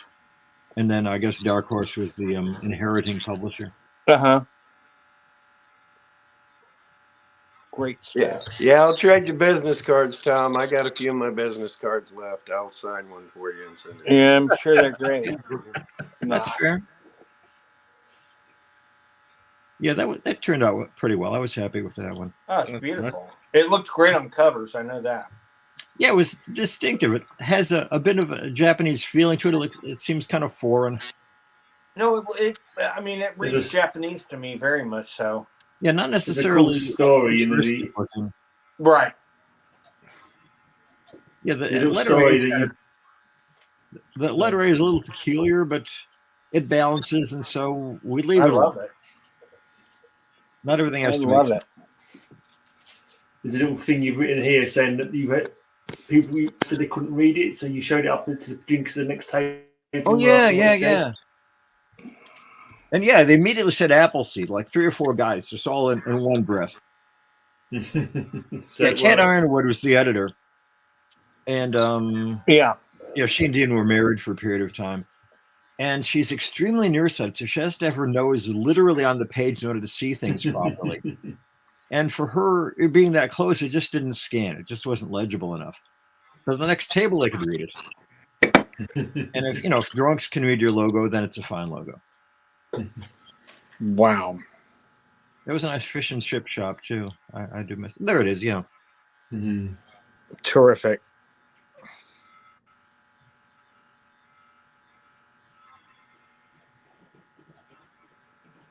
And that's one of mine also. What was that? Yeah, kind of an odd bouncy thing. I figured that, everything else is so off the wall and personal. I figured let's make this a little goofier. I got that one in the stacks behind me here. Oh, that's good too. Yeah, it's kind of not bold enough. I don't know. Maybe they should have printed it larger, but they didn't want to cover up the artwork. It's a little too large, a little too tall. Yeah. But okay. Yeah, Limited series. That's the job. Hey guys, I'm going to have to drop off sadly, but this has been great, Tom. Thank you so much for being here today, and it's been great, being able to interview you again, man. Oh yeah, it's always fun to talk to people. Always fun to talk to you. Thanks, buddy. Guys, have a great one. See y'all next week. See you, Cheers, Bill. mate. Good Bye, to see guys. you again. See you later. Adios. I don't know where Neville was. I don't know where Neville was. I don't know if Johnny got tied up, but yeah, as long as you're still willing to hang around, we'll keep on going. It's only. Tom, I not have to quite 6 say, o'clock yet. that's been a real education to me. I really love that. It's shown me an appreciation of the letterer that I didn't have before. It's been really educational for me. And I love that stuff. So thank you very much. My pleasure. You can see I've got no attention span. Oh my God. Keep jumping around. Yeah. No, that's great. No, I've got a low attention span as well. So the spinning through them like that was excellent. And that was the thing of seeing, Saladino and then Crumb and then the spirit sections. It just people going so much variety. Yeah, that's what I loved. There was so much variety there. You're not just doing one style; you're adapting your style according to the comic that you're doing, and the people that you're working with are brilliant. I just loved it. And when typography became the rule in, say, between 1995 and 2000, and then they stopped putting titles on the front pages, for me, a lot of the fun was just gone. Yeah. And it's still a lively, but that was almost 24 years ago, after all. Yeah. Well, I mean, business prior to that. Yeah. I mean, what happened with not putting type? What I love I've got one in front of me here. World's Finest. There's a beautiful bubble there with text on it that sort of gives me context for the book. Why is there why does nobody do bubbles on the front of comics anymore? Why is there no text? Why is there no why is that gone? It's actually a very easy answer. The idea was because it was spinner racks. When I was a young kid, the local shop where I was buying comics, and this is like a party store, beer and wine and milk and sandwiches. We had, I think there were 2 spinner racks. So all the Marvels, all the DCs, Charlton, and then Thunder Agents, about 1967, 1968. Yeah. And if they could keep your eyes on the cover for a few seconds longer, there was a better chance you'd buy it. Sure. Gray is nodding. So Stan would have like big titles. The dialogue would be in balloons with a really heavy outline, heavy black outline, and maybe 2 people yelling. Yeah, so busy. And DC was a little more modest, with the same attitude about it. The story title, a sensational situation. All right. Well, while we're talking about by the time Mike Zeck was drawing The Punisher, this kind of thing, the graphics were so strong that they figured, why mess it up by having anybody say anything? So, how about this one? January 30th, 1943. A nice This is uncut. Yeah. This is an uncut one. They got Ms. Mystic and Lady Luck.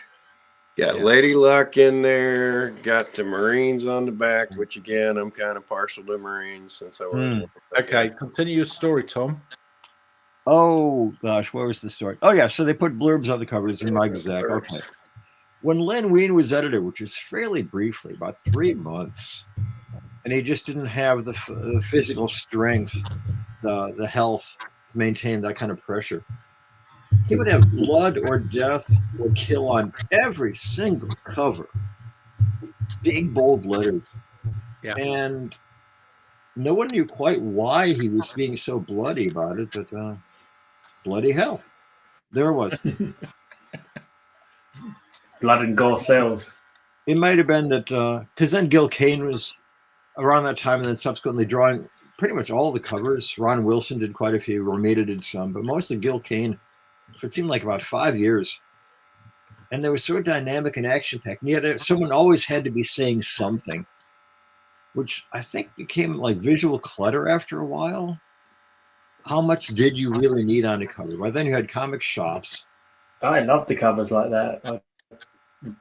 Like in 73, there were no covers being stores. no longer there. By 75, there were thousands of them. During the Bronze Age, the direct sales market made comic shops a viable thing. And by then, you had so many people seeing the books, it wasn't just casual readers anymore. So there's what a header looked like in 97. Of course, 1897. The real 97. Yeah, very handsome, very understated. Or okay, so 1889. So the text bubble Yes. on the front of the cover disappeared. I don't know. I can probably around 2000, 2002, 2003. The modern comic just doesn't have a text bubble on it on the cover, which I find really odd. Why is it? It's just. I think they trust their audience because it's mostly comic specialty shops. I don't think any pharmacies, I don't think any supermarkets carry comics. They're just not available for the ordinary consumer, the ordinary. Yeah, okay. Yeah, so you don't have to grab the attention with the text. Right. So you put Harley Quinn on the cover, what have you. Yeah, it's Harley Quinn, so we're going to buy Harley Quinn. Yeah. Mm-hmm. I'm so bored with Harley Quinn. Enough. There you go, Tom. A little 1892 Judge. Beautiful. A little presidential stuff on the cover.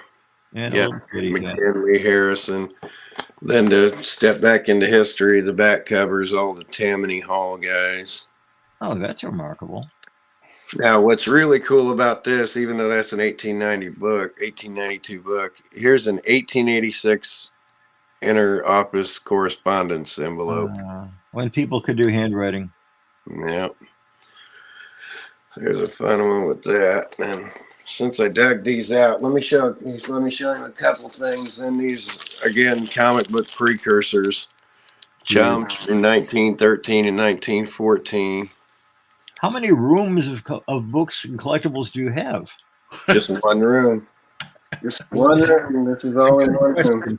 It's a good question. We're going to finish up in 5 minutes. There's a 1908 Lennon comic book. I've got to go and have some food. Yeah. It's 11 o'clock, so... time to clock out, guys. Give me 5 10 minutes seconds here to show him a couple things. How about Whitman's first 2 comic books from 1922? Very nice. Whitman, 1922. I guess Briggs or Briggsy? Briggs, yeah. Sales point right then. So I just figured he'd appreciate this one too. This is a bound volume that never got the leather cover on it.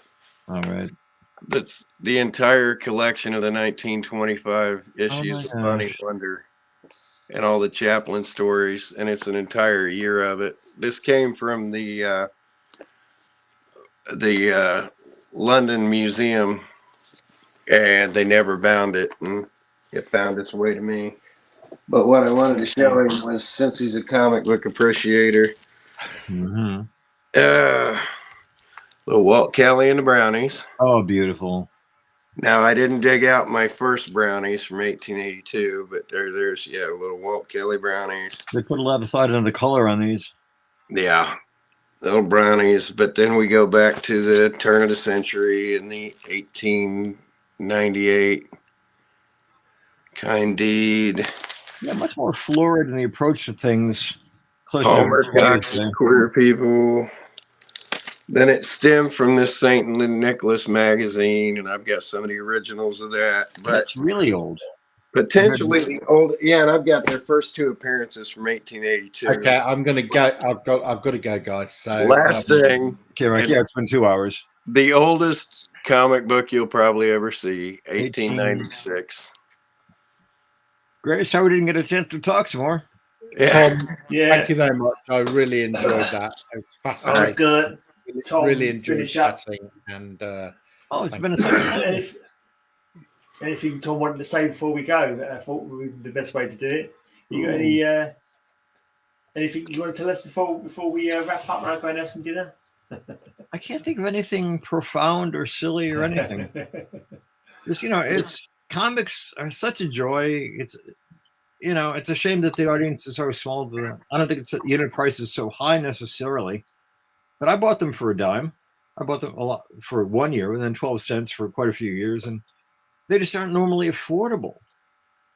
So it's nice that they have the television shows and the films to help support the publication. Yeah.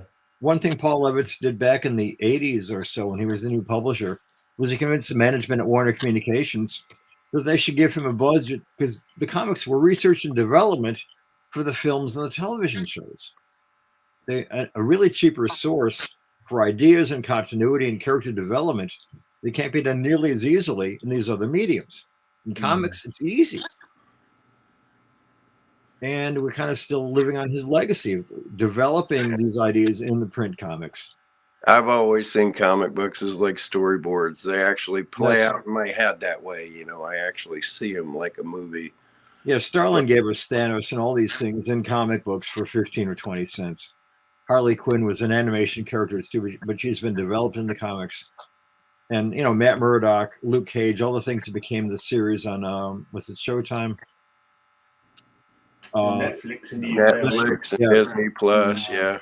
Yeah, there's all because of Miller's comics, because of Luke Cage, whoever was writing it. Joe Duffy wrote Luke Cage, Archie Goodwin.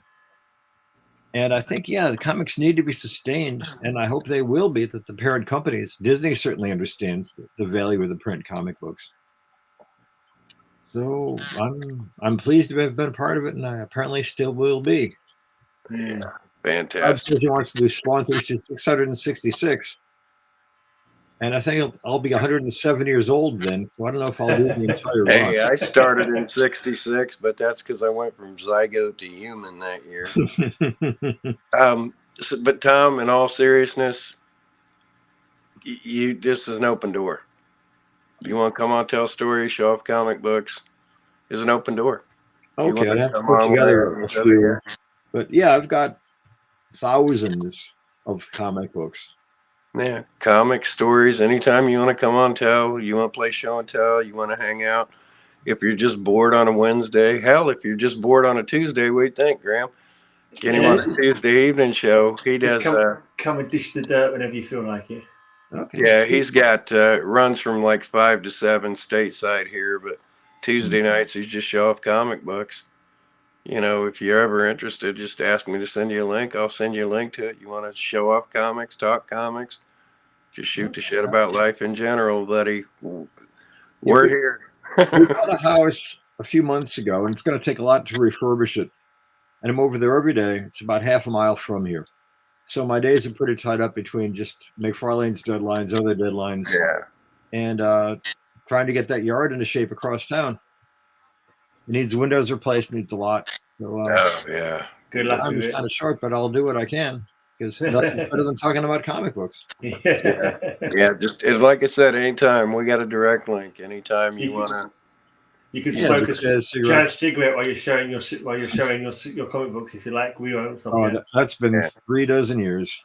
But yeah, stuff I knew doesn't exist anymore. Yeah, I never saw Bud. But thank you for doing this. I could not wait to get you on here and hang out. And okay, yeah, it's been great. So I'll see you on Facebook. I don't know, Gray. I don't know if we're on Facebook. I'm on Facebook. Yeah, I'm on Facebook. Yeah, I'll have to send you a friend request or something if you accept it. Yeah. Oh, of course. Yeah, immediately. Yeah, I'm not there too often. I'm not there for too long. Yeah, life is short. Just ignore all my heavy metal stuff too. It might not be your interest, but ignore my heavy metal stuff. But just look at my comic stuff. I don't care for metal very much. No. No. Punk, and then post-punk and dark wave. No, the Pixies. They're post-punk. And the Pixies, is that post-punk? I'd say so. Yeah. My girlfriend likes the Pixies. She likes them. But yeah. All right, I've got to go and have some food because it's gone 11 now and it's dinner time. Thanks for coming. Okay. Cheers. Bye, everybody. Thanks for watching. And there's a link down below if you want to send us a friend request to Tom if he's accepted everybody. But it's there if you want to go and check out his art and that. Okay. Bye.